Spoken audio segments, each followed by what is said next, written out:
नमस्कार दोस्तों, आप सभी का स्वागत करता हूं मैं। तो आज जो हम टॉपिक लेके आए हैं वो बहुत ही मैं मानूंगा कि इतना ज़रूरी टॉपिक है कि सारे के सारे जितने भी पेरेंट्स हैं, वो बड़े फ़िक्रमंद रहते हैं अपने बच्चों के लिए। वो चाहते हैं कि भैया उनके बच्चे अ, ये सबके लिए एक एक थॉट होता है कि भई हमारा जो बच्चा है, वो सबसे अच्छा बने, वो अपनी ज़िंदगी में बहुत आगे जाए और ये सारे पेरेंट्स का एक भाव होता है। तो आज के सेशन को बिगिन अप करते वक्त मैं आपसे यही गुजारिश करूंगा कि आप सब नोटबुक और पेन लेके बैठिए। और वैसे कोई भी परवरिश का सेशन कोई नोटबुक और पेन तक सीमित नहीं होता दोस्तों। एक ऑनगोइंग प्रोसेस है। कोई भी पेरेंटिंग एक्सपर्ट हो, लाइफ कोच हो, वो कुछ चंद बातें आपको बताए और आपकी परवरिश एकदम से कायापलट हो जाए, हम ऐसा कोई वादा आपसे नहीं करने आए हैं। बस ये कहूंगा कि अपनी जिंदगी को मैंने लाइफ कोचिंग पे समर्पित कर दिया है दोस्तों। पिछले 10 साल से मैं ज़िंदगी को पढ़ रहा हूँ, उसको ऑब्ज़र्व कर रहा हूँ और ये जो ह्यूमन बिहेवियर होता है, उसको बहुत बारीकी से मैंने ना केवल नोटिस किया है, बल्कि मैंने साथ ही साथ बहुत सारे ऐसे पॉइंटर्स बनाए हैं जो ज़िंदगी के फंडामेंटल्स होते हैं। तो ये जो आज का सेशन है, ये तकरीबन 90 मिनट का सेशन होगा और इसको हमने 3 सेक्शन में डिवाइड किया है। पहले सेक्शन के अंदर मैं आपको पेरेंटिंग के फंडामेंटल्स बताऊँगा, जो बेहद ज़रूरी चीज़ें हैं। जो हर पेरेंट में होना चाहिए, आवश्यक है। जैसे कहते हैं ना कि चीनी का जो धर्म होता है वो मिठास होती है। ऐसे जो आग का धर्म होता है वो उसकी तपन होती है। इसी प्रकार पेरेंट्स का भी एक धर्म होता है। यानी कुछ ऐसी फंडामेंटल क्वालिटी हर पेरेंट में होनी ही चाहिए। ऐसा नहीं चलेगा कि भैया मैं तो एक अलग पेरेंट हूँ, मेरी अलग स्टाइल है। हो सकता है आपकी स्टाइल डिफरेंट हो, आपका बच्चा यूनिक है, ये हम मानते हैं। पर तब भी कुछ बेसिक पॉइंट्स हम सबको फॉलो करने चाहिए और उन्हीं पॉइंट्स पे आज शुरुआती आधे घंटे में हम लोग डिस्कस करेंगे। जो हमारा सेकंड आयाम होगा, जैसे आपने हमारा पोस्टर देखा ही है, हमने 4 बातें आपके सामने रखी थी जो सबसे ज्वलन बातें थी, क्योंकि हमारा जो गूगल फॉर्म है वो सर्कुलेट हो रहा है पिछले 5-6 दिनों से और तमाम पेरेंट्स उसमें कम से कम 300 से ज़्यादा हमारे पास इनपुट्स आए थे और पेरेंट्स ने 4 बातें बार-बार फ्रीक्वेंटली पूछी है, क्योंकि ये 90 मिनट का सिर्फ सेमिनार है, वेबिनार है, तो इसके अंदर हम सारी बातें तो नहीं ले सकते दोस्तों। तो हमने 4 ऐसी चीज़ें ली हैं जो सबसे ज्वलंत मुद्दे हैं कि अगर उनको हम एड्रेस करेंगे तो आपको आपकी ज़िंदगी में कोई पॉजिटिव ऐड ऑन होगा दोस्तों। तो पहली चीज़ होगी मोबाइल एडिक्शन, कि कितने सारे पेरेंट्स हैं वो ये बार-बार पूछ रहे हैं कि बच्चों के अंदर जो मोबाइल एडिक्शन है, उससे कैसे दूर जाया जाए। दूसरा, कि बच्चे हमारी सुनते नहीं हैं सर। हम बहुत कोशिश करते हैं, अलग-अलग तरीके से कोशिश करते हैं, पर बच्चे ना तो हमारी सुनते हैं और सुन भी लेते हैं तो वो हमें मानते नहीं हैं। हम इस पे बात करेंगे। तीसरा जो चीज़ लेंगे वो लेंगे कि मेरा बच्चा बड़ा शाय है। हाँ, शायनेस का एक मेजर प्रॉब्लम कई सारे पेरेंट्स महसूस कर रहे हैं अपने बच्चों के अंदर, कि उनका बच्चा जब उनके साथ होता है तो बड़ा निडर, बहुत ही एग्रेसिव भी हो जाता है, बहुत बातें करता है, सबसे बातें करता है। पर जहाँ इस दुनिया को फेस करने की बात आती है, यहाँ तक कि जहाँ कुछ गेस्ट भी अगर घर में आ जाए तो बच्चा उनके सामने एक अजीब ढंग से पेश आता है, एक अलग ही तरीके से पेश आता है। चौथा जो पॉइंट है कि मेरे बच्चे के अंदर बहुत गुस्सा है, एग्रेशन है, वो चीज़ें हम लोग एड्रेस करेंगे। मैं आपको बता दूँ कि आज मैं बड़ा ही थैंकफुल हूँ अ, मिसेस अर्चना सिंह को के लिए, क्योंकि वो पेरेंटिंग एक्सपर्ट हैं और मैं एक लाइफ कोच हूँ। हम दोनों मिलकर आज आप जितने भी पेरेंट्स हमें सुन रहे हैं, हम कोशिश करेंगे कि उनकी प्रॉब्लम्स को एड्रेस करें। तो अर्चना जी, मैं आपको भी वेलकम करता हूँ आज के सेशन में। साथ ही साथ मैंने आपको बताया कि ये जो पूरा कार्यक्रम है ये 3 आयामों में डिवाइडेड है। पहला आयाम जो है वो, उसके अंदर मैं फंडामेंटल ऑफ पेरेंटिंग पे बात करूंगा। दूसरे आयाम में ये जो 4 चैलेंजेस पेरेंट्स फेस कर रहे हैं, इसको हम लोग आधे घंटे में एड्रेस करेंगे और आखिरी आधे घंटे के अंदर हम लोग आपको ये बताएंगे कि, क्योंकि हम ये जो पेरेंटिंग की पढ़ाई है ये कई सालों से कर रहे हैं दोस्तों, ऑब्जर्वेशन कई सालों से कर रहे हैं और अभी पिछले 2-3 महीनों में क्योंकि मेरा जो काम है वो 4-5 देशों में फैला हुआ है, कनाडा के अंदर, नेपाल है, मलेशिया है, इंडोनेशिया है। ऐसी तमाम जगहों पे मैं जाके अपने लेक्चर्स देता हूँ। जो लोग मुझे ऑलरेडी जानते हैं वो उनको पता है कि मैं 15 से 16 सिटीज़ हैं इंडिया की, वहाँ पे जा के अपने प्रोग्राम्स लेता हूँ। तो बहुत सारे लोग हैं जो हमारे से कनेक्टेड रहते हैं।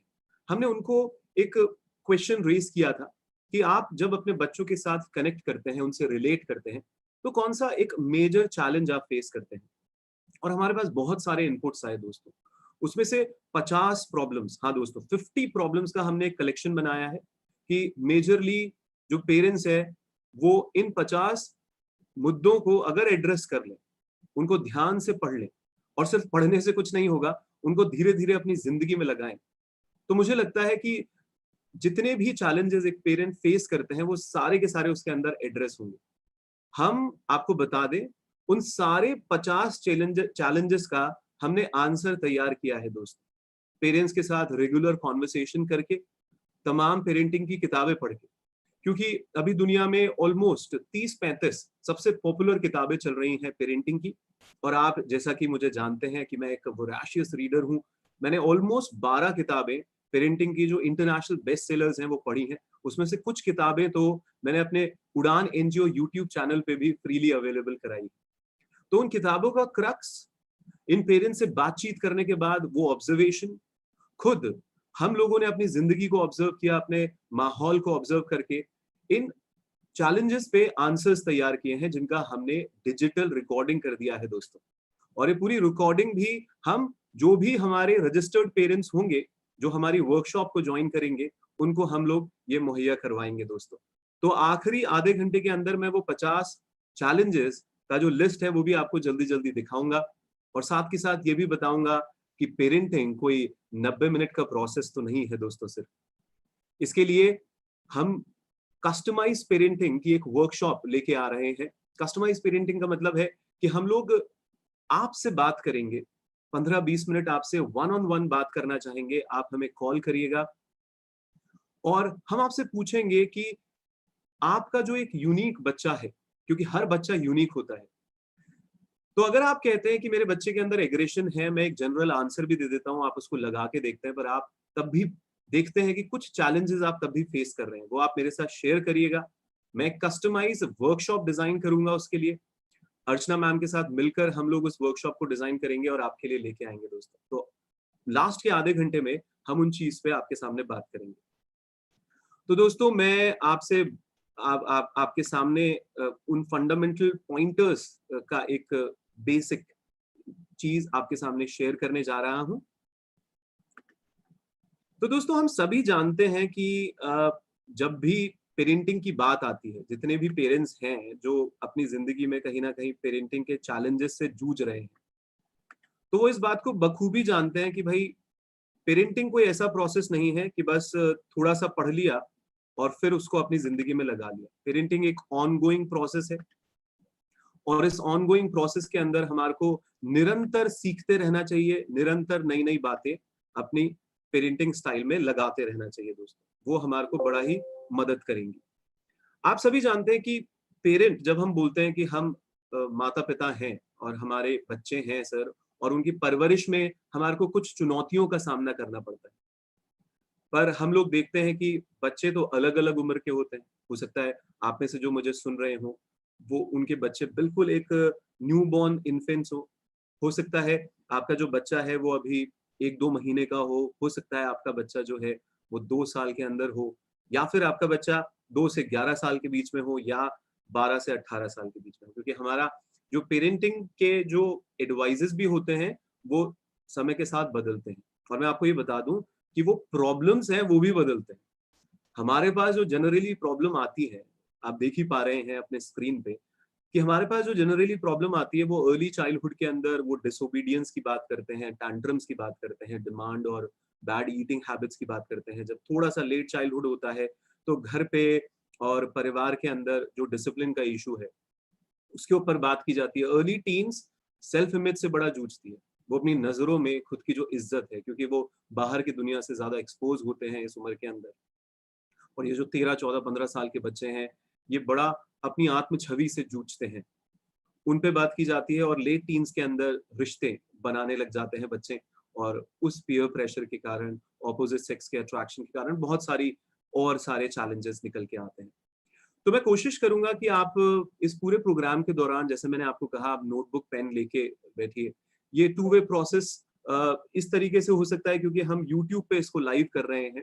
आप यूट्यूब के चैट बॉक्स में लिखते चले जाइए, और मैं अपनी टीम से भी गुजारिश करूंगा कि वो स्क्रीनशॉट्स लेते रहें जो भी क्वेश्चन आते हैं, क्योंकि वो लाइव चैट्स में कई बार बहुत जल्दी जल्दी जो भी आप लिखते हैं वो ऊपर चला जाता है। और आपके पास हमारे व्हाट्सएप नंबर्स भी हैं, जो भी आप लिख रहे हैं आप उनको हमें व्हाट्सएप भी कर सकते हैं, तो हम उनको नोट करते जाएंगे, और हम पूरी कोशिश करेंगे कि हम उन बातों को भी एड्रेस करें इस पेरेंटिंग सेशन के दौरान, और इसके बाद जो एक लंबी हम वर्कशॉप लेके आ रहे हैं उसके दौरान दोस्तों। तो चलिए अब बात करते हैं कि भाई पेरेंटिंग के फंडामेंटल्स क्या है। सिंपल सी बात है, आपके सामने एक छोटा सा एक ग्राफ आपको दिखा रहा हूं, और अपने दिमाग में इसको बड़ा ही क्लियर कर लीजिए दोस्तों। हम अपने बच्चों को अच्छा बनाना चाहते हैं। ऐसा मुझे नहीं लगता कोई भी ऐसा पेरेंट होगा जो ये कहेगा नहीं, मैं नहीं अपने बच्चे को अच्छा बनाना चाहता। हम सब अपने बच्चों को बेस्ट बनाना चाहते हैं। हम सब अपने बच्चों को बेस्ट, आप ये कह सकते हैं कि एक अच्छा इंसान तो बनाना ही चाहते हैं। कुछ लोग हैं जो बड़ा करियर ओरिएंटेड होते हैं, कुछ लोग रिश्तों पे ध्यान देते हैं, अलग-अलग है। पर हम ये जो सामने आपको 4 दिखा रहे हैं, 4 तरीके के पेरेंट्स, यानी पेरेंट्स, पेरेंटिंग की एक स्टाइल होती है। जितना भी पेरेंटिंग पे रिसर्च हुआ है उसमें ये 4 स्टाइल जो आपके सामने आपको दिख रही है, ये 4 स्टाइल ज्यादातर देखी जाती है दोस्तों। अब ये जो स्टाइल है उसमें एक-एक करके मैं आपको इस स्टाइल को थोड़ा-सा एक्सप्लेन करता हूँ, और आपको बताता हूँ कि ये किस-किस प्रकार से होती है। पहली जो है अथॉरिटेरियन।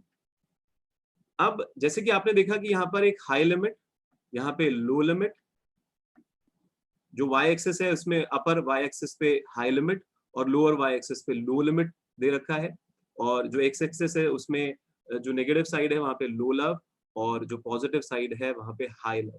यानी आप दो वर्ड्स को अपने दिमाग में क्लियर रखिए कि हम अपने बच्चों को प्यार करते हैं, उनको लिमिट में रखते हैं, अपने बच्चों को प्यार करते हैं, उनको लिमिट में रखते हैं। तो जितने भी पेरेंटिंग स्टाइल्स होती हैं उसको अगर हम 4 पार्ट में भी डिवाइड करें तो मेजरली ये 4 पार्ट ज्यादातर स्टाइल्स को कवर अप कर देता है। अब एक अगर आप क्वाड्रेंट नंबर 1, अगर हम इसको क्वाड्रेंट नंबर 1 का नाम दे दें, तो ये इसके बारे में मैं आपको थोड़ा सा बता दूं कि प्यार कम है बच्चों से, और बच्चों पे लिमिट्स बहुत ज्यादा है। ये अथॉरिटेरियन, अथॉरिटेरियन अगर आपको वर्ड भी नहीं समझ इसको आप हमारी नॉर्मल भाषा में नेतागिरी समझ सकते हैं दोस्तों। नेतागिरी का मतलब क्या होता है कि हम अपने बच्चों को मशीन की तरह देखने लग जाते हैं। हाँ दोस्तों, हम सोचते हैं कि बच्चा एक एक लक्ष्य पे है, बच्चे को कहीं पहुंचना है, बच्चे को कहीं मुझे पहुंचाना है। हम बहुत ज्यादा सीरियस हो जाते हैं, बहुत ज्यादा गंभीर हो जाते हैं बच्चों के लिए, और गंभीरता में ये पॉसिबिलिटी है कि हम बच्चों के साथ मशीनी तरीके से बिहेव करने लग जाते हैं। हम उसके अंदर एक सॉफ्टवेयर फिट करना चाहते हैं कि देख, तुझे टॉप का करियर पाना है, देख तुझे रिश्तों में बेस्ट बनना है, देख तुझे ये करना है। हम बहुत सारी अपनी एक्सपेक्टेशन उस पर लाद देते हैं। हम यही नहीं समझते कि सबसे इंपॉर्टेंट जो बात होती है वो तो प्यार होता है। तो प्यार की कमी जब हो आपके अंदर, और आपकी लिमिट्स बहुत ज्यादा हो कि आप बच्चे को बहुत डिसिप्लिन करना चाहते हैं, जो कोई नेगेटिव बात नहीं है, बच्चों को तो डिसिप्लिन करना ही चाहिए दोस्तों। बच्चों के करियर के लिए तो सोचना ही चाहिए, कौन मना कर रहा है। पर अगर वो ऐसा हो रहा है कि हम बच्चों को सिर्फ मशीन की तरह समझ रहे हैं, हम उसको एक उसके इमोशंस के साथ उसके साथ कनेक्ट नहीं कर रहे, तो आप फर्स्ट क्वाड्रेंट में आएंगे, वो नेतागिरी का क्वाड्रेंट होता है दोस्तों। जो सेकंड क्वाड्रेंट की मैं आपके सामने बात कर रहा हूँ वो है अथॉरिटेटिव। देखा गया है, जितनी भी रिसर्च हुई है, कि ये जो क्वाड्रेंट है ये सबसे इम्पैक्टफुल क्वाड्रेंट माना जाता है, कि जितने भी पेरेंट्स हैं अगर वो इस क्वाड्रेंट में रहते हैं तो वो अपने बच्चे की बहुत बेहतर तरीके से परवरिश कर पाते हैं। अब ये जो क्वाड्रेंट है, ये हाई लिमिट, यानी कि हाई डिसिप्लिन में तो रखना है बच्चे को, बड़ा क्लियर रहना है कि बच्चे को किस चीज के लिए पनिशमेंट देना है, बच्चे की कुछ बातों को बिल्कुल बर्दाश्त नहीं करना तो नहीं करना, आपके दिमाग में बड़ा क्लियर है। पर बच्चे को प्यार भी बहुत देना है। हाँ, कहते हैं एक कुम्हार होता है जो मिट्टी को के घड़े तैयार करता है मिट्टी से, तो क्या है, एक हाथ को तो बड़ा सख्त रखता है और एक हाथ को नरम रखता है। तो सख्त हाथ नरम हाथ, सख्त हाथ नरम हाथ। ये जो पेरेंट्स होते हैं ना, जो सख्त हाथ रखते हैं और नरम हाथ रखते हैं और दोनों को साइड बाय साइड रखते हैं, इसके कुछ एग्जाम्पल्स भी हम आने वाले समय में आपको देंगे दोस्तों। पर अगर आप नेतागिरी छोड़कर आप इस क्वाड्रेंट में यानी सही मात में एक लीडर, एक पेरेंट लीडर की तरह बिहेव करें और आप माने कि मुझे अपने बच्चे को दिल खोल के प्यार करना है और उसको एक अच्छा इंसान भी बनाना है। तो जब हम ये बात रखते हैं तो ज्यादातर दिखता है कि बहुत अच्छी तरीके से रिप्लाईज आते हैं। बिल्कुल, हमारे क्वेश्चंस हमारे पास आते जा रहे हैं, हम उनको लेंगे। हम हर सेक्शन के बाद 3-4 मिनट का गैप लेकर हम थोड़ा-थोड़ा उन पे भी बात करेंगे दोस्तों। पर आप लिखते जाइए जो भी आपको, और मैं तो आपको कहूँगा आप सुनिए, सुनने पे भी थोड़ा-सा ध्यान दीजिएगा और जो आपका मुद्दा है वो तो बिल्कुल एड्रेस किया जाएगा। हमारी एक कस्टमाइज़ वर्कशॉप भी होगी जो थोड़ी लंबी वर्कशॉप होगी। उसके अंदर भी आप आइएगा, हम लोग उसमें आपसे डिटेल बात करेंगे। मेरे से आप पर्सनल लेवल पे भी बात कर सकते हैं, पर आप इन मुद्दों को समझ लीजिए दोस्तों। वो कहते हैं ना कि formula doesn't care who is applying the formula, but if formula is applied properly, it gives you desired results. Formula ये नहीं देखता कौन फॉर्मूला अप्लाई कर रहा है, पर अगर फॉर्मूले को ढंग से अप्लाई किया जाए तो वो डिजायर्ड रिजल्ट देता है दोस्तों, वो बिल्कुल डिजायर्ड रिजल्ट देता है। तो आप भी ये जो फॉर्मूले हम आपको बता रहे हैं ना, इसको थोड़ा समझिए और इसको अपनी जिंदगी में उतारने का प्रयास करिए, तो आप देखिएगा बहुत ही अच्छे रिजल्ट्स आएंगे। क्योंकि ये टाइम टेस्टेड फॉर्मूले हैं, ये हमारे बनाए हुए फॉर्मूले नहीं है। हमने तमाम दुनिया की बेहतरीन किताबें पढ़कर और इतने सारे पेरेंट्स से बातचीत करने के बाद कुछ बेसिक प्रिंसिपल फंडामेंटल आपके सामने रख रहे हैं जो आपके लिए बहुत काम आएंगे दोस्तों। अब आपने देखा ये क्वाड्रेंट 3 के पेरेंट्स को, हम कई बार ये क्वाड्रेंट 3 के पेरेंट्स को देखते हैं कि ये जो परमिसिव पेरेंट्स होते हैं, परमिसिव पेरेंट्स कौन होंगे कि जो प्यार तो बहुत देंगे बच्चे को, पर वो जो लिमिट्स हैं उसको लो रखेंगे थोड़ा सा। अरे बच्चा है, अरे उसको जीने दो, अरे जो कर रहा है करने दो, अरे मेरे लाडले, ओ मेरे ओनू पोनू, मेरे छोनू छोनू। ये होता है ना जो लाड प्यार में बच्चे बर्बाद हो जाते हैं कई बार, ये इस क्वाड्रेंट में जरूर आते हैं। Permissive, permissive quadrant, permissive quadrant को आप समझिएगा कि हम कई बार कहते हैं कि प्यार और पैम्परिंग, इसमें रात दिन का फर्क है दोस्तों। आपको समझना होगा कि प्यार देना और लाड़ प्यार देने में थोड़ा सा डिफरेंस है। ये जो पैम्परिंग होता है, इसमें क्या होता है कि बच्चे की गलत आदत को भी पीछे डाल देना, उसको सही समय पे सही तरीका नहीं सिखाया जाना, उसको ओवरडोज दे देना प्यार की। तो आपके प्यार का नाजायज फायदा उठाएगा और उससे होगा क्या दोस्तों, बच्चा जो हम बनाना चाहते हैं वो बन नहीं पाता। हम इतना बच्चे को प्यार देते हैं, उस पर इतना इन्वेस्ट करते हैं, तो भी वो एक इस सोसाइटी के अंदर सही मायने में जी नहीं पाता, वो खुद की जिंदगी को सही मायने में ढाल नहीं पाता। तो सोचिए कहीं आप परमिसिव पेरेंट तो नहीं है, अगर हैं तो इस पे थोड़ा सा विचार करना प्रारंभ करिए दोस्तों, इससे आपको बड़ा फायदा होगा। अनइन्वॉल्व, भाड़ में जाए बच्चा। आपको लगेगा कि ऐसा भी होता है क्या आदि की कोई कहता है कि भाड़ में जाए बच्चा। मैं ये नहीं कहूंगा कि भाड़ में जाए बच्चा, पर हम लोग इतनी ज्यादा बच्चे को फ्रीडम दे देते हैं कि ना तो उससे हमारा को कोई लगाव होता है, ना हम उसको रोकते टोकते हैं, उसको अपनी जिंदगी जीने देते हैं कहीं। और एक तरीके से वो भाड़ में जाए बच्चा ही होता है कि यार उसकी जिंदगी है, वो गलत करेगा, वो खुद भुगतेगा, वो सही करेगा वो खुद भुगतेगा, हम क्या करें, मरेगा तो खुद मरेगा, जिएगा तो खुद जिएगा, कुछ करेगा तो खुद कर लेगा। तो मतलब इस तरीके से बच्चे को छोड़ देना, और ऐसे भी एक पेरेंटिंग स्टाइल होता है जो कई बार पेरेंट्स के अंदर देखा जाता है। तो आप सोचिए आप इन चारों क्वाड्रेंट में कहाँ आते हैं, और अगर कहीं पे भी आते हैं और 2 में नहीं आते हैं तो धीरे धीरे हम 2 में लाने का आपको प्रयास करेंगे हमारे आज के सेमिनार से, वेबिनार से और आने वाले वर्कशॉप से दोस्तों।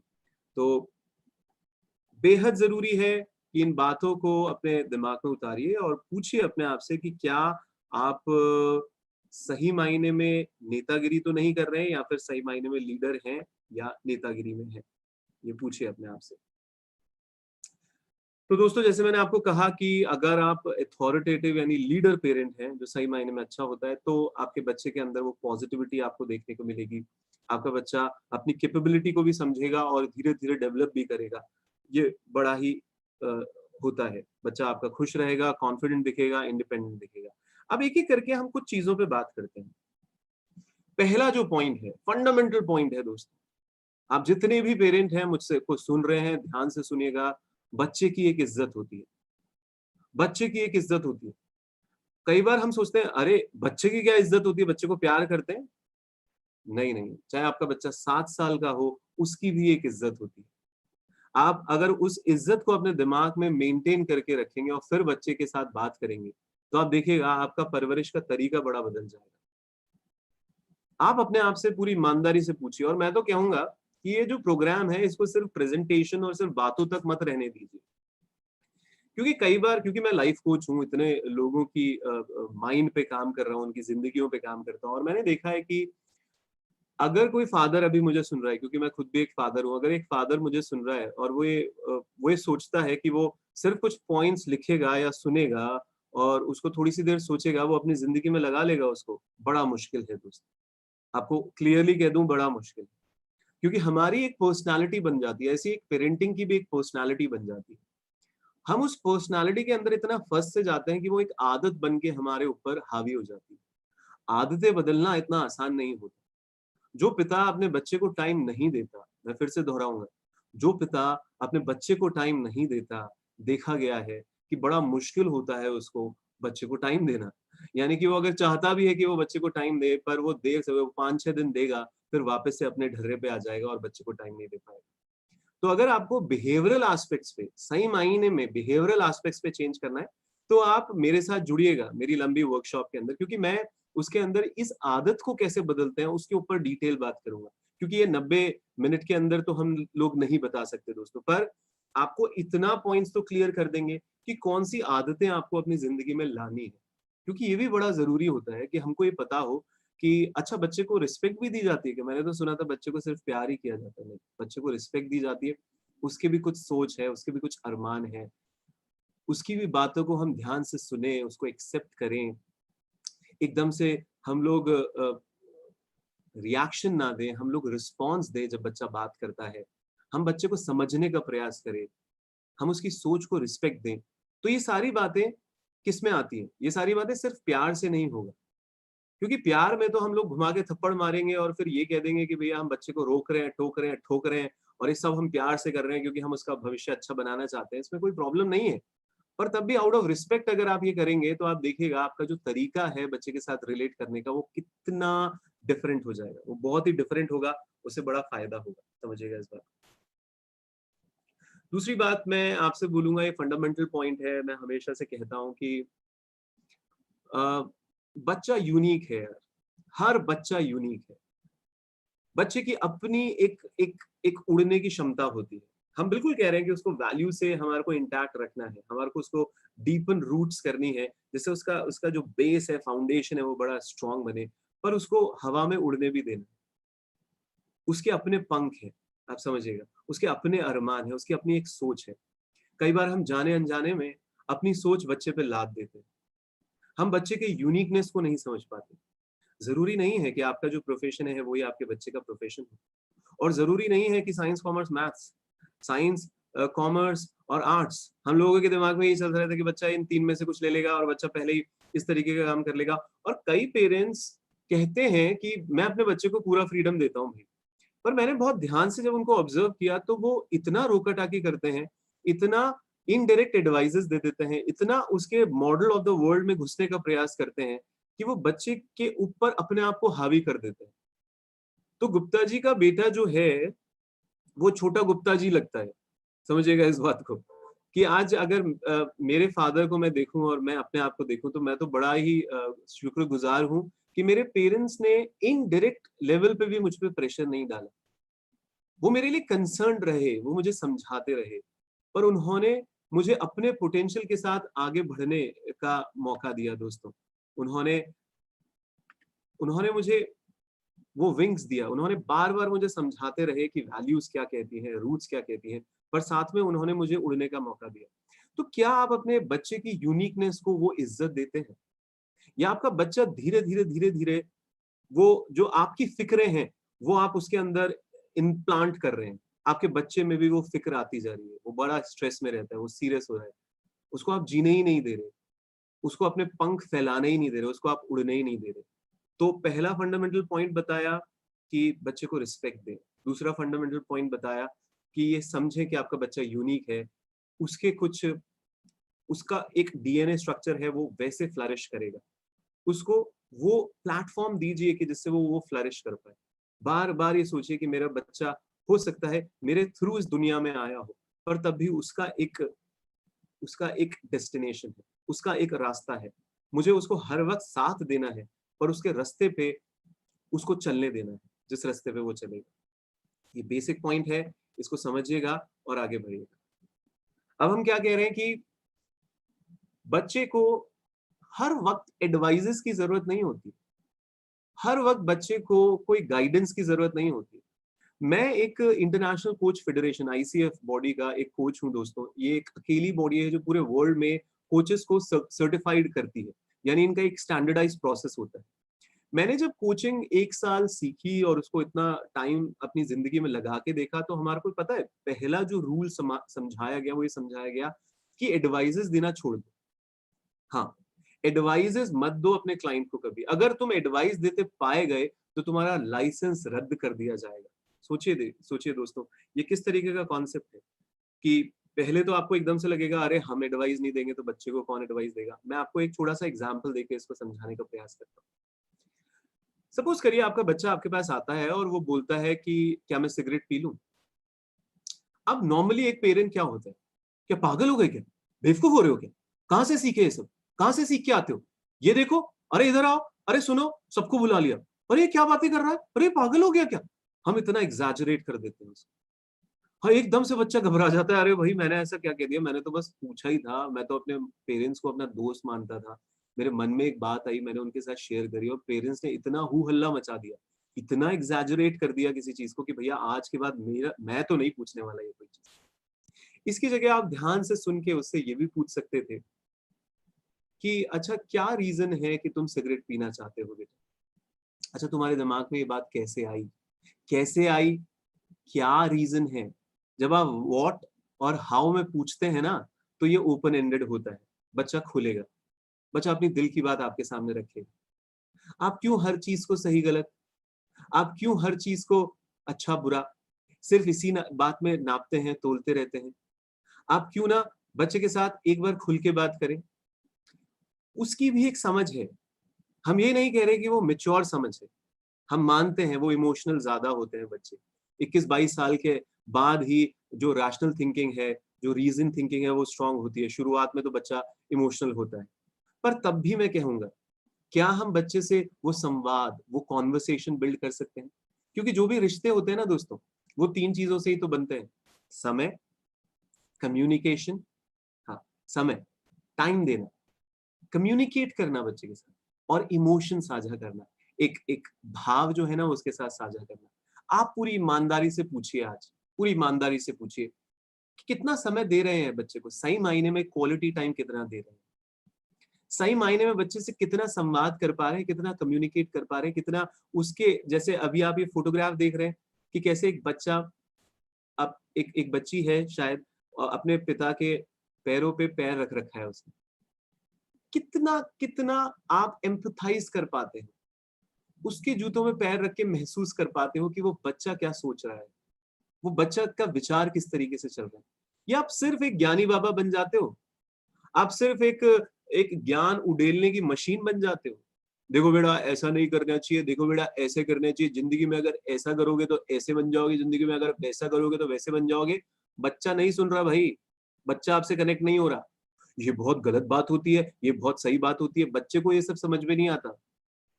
बच्चे के साथ बात करिए, उसके दिमाग में अपना एक एक एक रीजनिंग का वैल्यू क्रिएट करिए, बच्चे को सोचने की मौका दीजिए, उसको स्पेस दीजिए कि बच्चा खुद सोच पाए। तो ये फंडामेंटल पॉइंट बता रहा हूँ।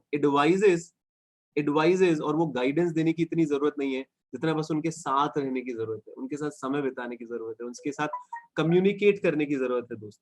इससे आपको बड़ा फायदा होगा, अगर आप बच्चे के साथ कम्युनिकेट करेंगे आपको बड़ा फायदा होगा।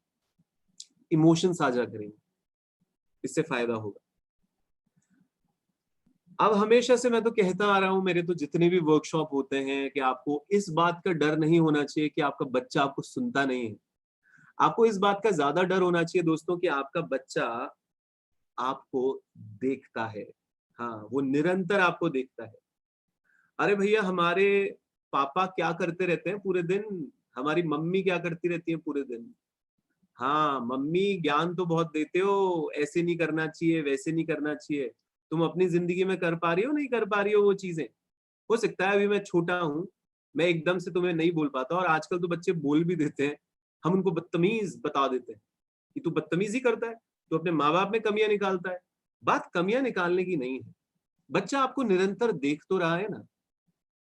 बच्चे की पहले भगवत गीता, पहली कुरान, बच्चे की पहली बाइबल, बच्चे की पहले गुरु ग्रंथ साहिब, वो आप ही तो है, वो आप ही तो है। बच्चा सबसे ज्यादा जो समय बिताता है वो आप ही के साथ तो बिताता है। वो आपको हर वक्त नोटिस तो करता रहता है ना। ये तो बाय डिफॉल्ट होता है ना। ये मॉडलिंग कहलाई जाती है कि आप जो जो करेंगे आपका बच्चा भी वैसे ही वैसे करता हुआ पाया जाएगा। आप क्या करते हैं अपने बच्चों के साथ? पिताजी कैसे हैं, आपका चरित्र कैसा है पिताजी? हाँ, जो आप छुप छुप के करते हैं, आपको लग रहा है आपका बेटा नहीं देख रहा, पर मैं आपको ये बता दूं, वो आपके अंदर से रिफ्लेक्ट तो हो जाएगा, वो आपके बिहेवियर में रिफ्लेक्ट हो जाएगा। किस तरीके की बोली का उपयोग करते हैं? झूठ बोलते हैं, गाली गलौज करते हैं कभी? खुद के अंदर गुस्सा है कि नहीं है? बताइए। खुद जिद्दी हो कि नहीं हो? खुद परेशान रहते हो, स्ट्रेस में रहते हो, परेशान रहते हो? खुद भगवान पे सही मायने में बिलीव करते हो, नहीं करते? खुद मोबाइल साइड में रखकर सही मायने में आरती में खड़े होते हो, अगर आप चाहते हो कि आपके बच्चे के अंदर भी वो भगवान की वैल्यू आए? अपने आप से पूरा ईमानदारी से पूछेगा। माँ बाप की परछाई है बच्चा, और जिस दिन माँ बाप ये समझ जाते हैं कि मेरी परछाई है मेरा बच्चा, मेरी परछाई है। हम एक्सेप्शन केसेस को भी उठाते हैं कि हमने देखा है कि बहुत अच्छे माँ बाप के बच्चे कई बार बिगड़ जाते हैं, और बहुत बिगड़े हुए माँ बाप के बच्चे बहुत अच्छे निकलते हैं। कुछ एक्सेप्शनल केसेस होते हैं, पर तब भी हम ये कहते हैं कि भाई ये तो आपको समझना ही होगा कि हमें डबल स्टैंडर्ड नहीं दिखाना बच्चों के साथ। डबल स्टैंडर्ड नहीं। बच्चा कंफ्यूज हो जाता है। कई बार ये जो हम स्पाउसेस में देखते हैं कि जो फादर के रूल्स हैं वो मदर के रूल से डिफरेंट होते हैं, मदर फादर के रूल्स सेम भी हो जाते हैं तो दादा दादी के रूल्स डिफरेंट हो जाते हैं। बच्चा कंफ्यूज हो जाता है। बच्चे को बोला जाता है कि अच्छा तुमको 9 बजे रात में सो जाना है, मदर कहती है। फादर कहते हैं कि अरे क्या हो गया, एक दिन नहीं सोएगा तो क्या हो जाएगा। सुबह माँ कहती है कि बेटा उठने के बाद तुम्हें मुंह धोना है, ब्रश करना है, और दादी ऐसे लाड़ प्यार में बोलती है कि भैया शेरों ने भी कभी मुंह धोए हैं क्या? अरे देखो तुम इसको परेशान मत किया करो सुबह सुबह, इसको जीने दो। अब बच्चा कंफ्यूज है क्योंकि उसको मिक्स्ड डायरेक्शंस मिल रहे हैं। कहीं ऐसा जाने अनजाने में आपके घर के अंदर तो नहीं हो रहा कि उसको मिक्स्ड डायरेक्शंस मिल रहे हैं कहीं ना कहीं?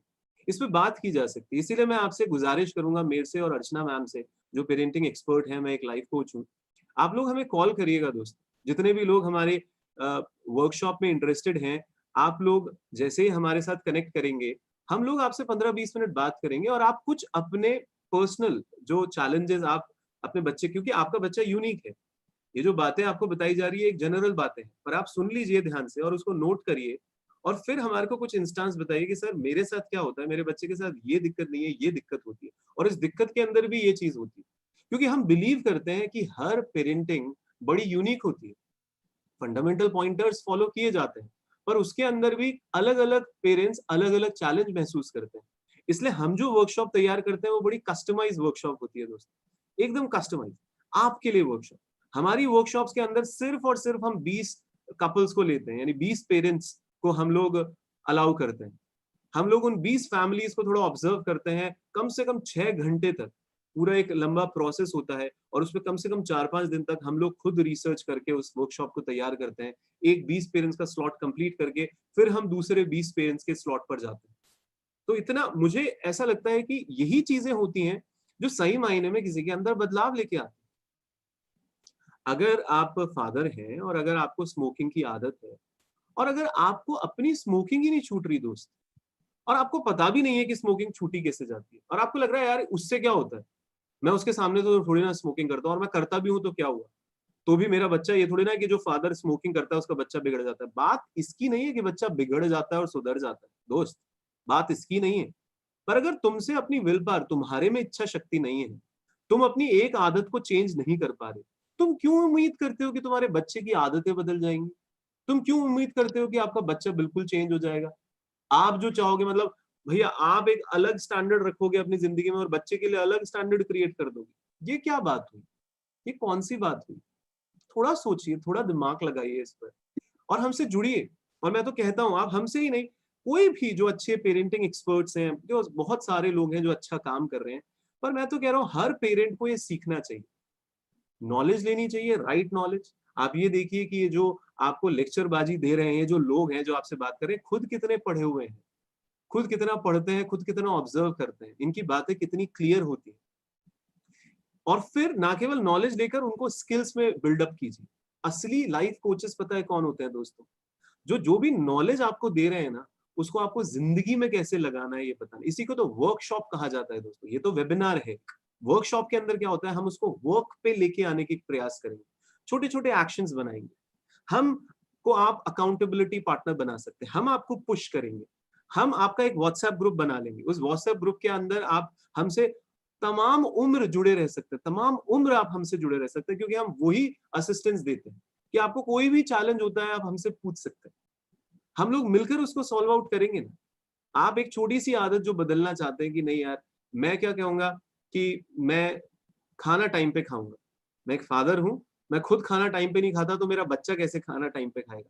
तो पहले आप अपने अंदर वो आदत डेवलप कर सकते हैं, एक लाइफ कोच की मदद से आप उसका एक छोटा एक्शन बना सकते हैं। हम लोग देख सकते हैं कि आप खाना टाइम पे क्यों नहीं खा पाते, उसके पीछे क्या क्या रीजन रह जाते हैं, और हम लोग फिर डिसाइड करके उसको इम्प्लीमेंट करते हैं, और थोड़े समय तक उसको इम्प्लीमेंट करके देखते हैं। यानी 45 डेज की एक साइकिल का प्रोसेस हम समझाते हैं कि किस तरीके से उसको अपनी लाइफ में लगाया जा सकता है। आप कर सकते हैं दोस्तों। आप एक बार ठान लीजिए, सही नॉलेज लीजिए, उसको स्किल में डेवलप करिए, उसको स्किल पे लगाइए, और अपना एटीट्यूड बदलिए, अपना एक नजरिया जो है वो बदलिए। ऐसे मत कहिए कि भाई अब तो हम जैसे हैं वैसे ही रहेंगे। ये कोई पेरेंटिंग के वेबिनार वर्कशॉप से कोई बदलता है क्या? जिसको नहीं बदलना वो नहीं बदलते, पर जो एक बार ठान लेता है और राइट मेंटर्स के साथ जुड़ता है, राइट नॉलेज लेता है, अपने ऊपर काम करता है, वो निश्चित ही बदलता है। मैं आपको गारंटी देता हूं वो निश्चित ही बदलता है। तो ये बेसिक बातें हम आपके सामने लेके आए हैं। मैं आपको बता दूं, बच्चे को थोड़ा सा फ्री भी छोड़िएगा, ये एक फंडामेंटल पॉइंट है। अरे, एक ग्रोइंग ईयर्स होते हैं ना, उन ग्रोइंग ईयर्स के कुछ कुछ कुछ कुछ कुछ कुछ नेचर होते हैं। एक 5 साल का बच्चा जिद नहीं करेगा तो एक क्या 50 साल का बूढ़ा जिद करेगा? सोचिए अपने आप। एक 13 साल की लड़की अपने आप को ड्रेसिंग टेबल के आगे सजाएगी नहीं, और उसका मन नहीं करेगा नए नए कपड़े ट्राई करना और लिपस्टिक लगाना, कुछ नया चीजें ट्राई करना, तो क्या ये एक 40 साल की महिला को शोभा देगा? हर बच्चे का एक ग्रोइंग ईयर होता है, उसके कुछ बिहेवियर पैटर्न्स होते हैं। थोड़ा सा बच्चे को हमारे को फ्री हैंड भी देना है। मैंने आपको कहा उसको प्यार का एक नरम हाथ रख के, फिर एक एक लिमिट्स का एक स्ट्रॉन्ग हाथ रख के फिर उसके साथ बिल्डअप करना है। बच्चे को अपने लेवल पे ग्रो करने दीजिए। मैं आपको एक एक एक सर्वे बताता हूँ, एक रिसर्च बताता हूँ। जितने पेरेंट्स ने बच्चों को थोड़ा सा फ्री हैंड दिया, यानी कि ध्यान रखा, मॉनिटरिंग करी बच्चे को, मॉनिटरिंग के लिए मना नहीं कर रहे, पर तब भी बच्चे पे बहुत ज्यादा हार्श नहीं हुई, यानी एकदम से बहुत ज्यादा स्ट्रिक्ट नहीं हो, क्योंकि लॉकडाउन का टाइम चल रहा है, बड़ा घबराहट होती है कि पूरे दिन आप बच्चे को देखते रहते हैं। पहले तो ये था कि बच्चा कम से कम 7-8 घंटे स्कूल में तो रहता था, वो 3-4 घंटे प्लेइंग ग्राउंड में चला जाता होगा, 1-2 घंटे प्ले ग्राउंड में चला जाता होगा, अपने दोस्तों के साथ थोड़ा समय बिता लेता होगा। अब तो भैया जितना भी समय है वो आपकी नजरों में है। तो आप याद करिए दोस्तों कि पिछले 2 महीने के अंदर क्या आप अपने बच्चे पे ज्यादा हार्श तो नहीं हो गए? क्या आप अपने बच्चे को ज्यादा तो आपने नहीं डांट दिया? आप उस पर बहुत ज्यादा तो बर्डन नहीं डाल दिया? आपने उसको जीने ही नहीं दिया, और आपको यही समझ में आपने छोटी सी बात का बतंगड़ बना लिया? इसको थोड़ा सा नोटिस करिए। इन चीजों को अगर आप नोटिस नहीं करेंगे, बड़ा मुश्किल हो जाएगा कि हम लोग कोई रिजल्ट लेके आ पाएंगे बच्चों के अंदर। क्योंकि बच्चों को फ्री टाइम भी चाहिए दोस्त, बच्चों को फ्री टाइम चाहिए, और उनके ग्रोइंग एक्सप्रेशन को भी हमारे को समझना बहुत जरूरी है कि एक उम्र का तकाजा होता है, उस उम्र के तकाजे को समझिए। ये जो टीनेज होता है, वो जो हार्मोनल चेंजेस होते हैं, अभी अर्चना मैम इस पर बात करेंगी, इसको डिटेल में आपको बताएंगी कि किस तरीके से इसको हम लोग,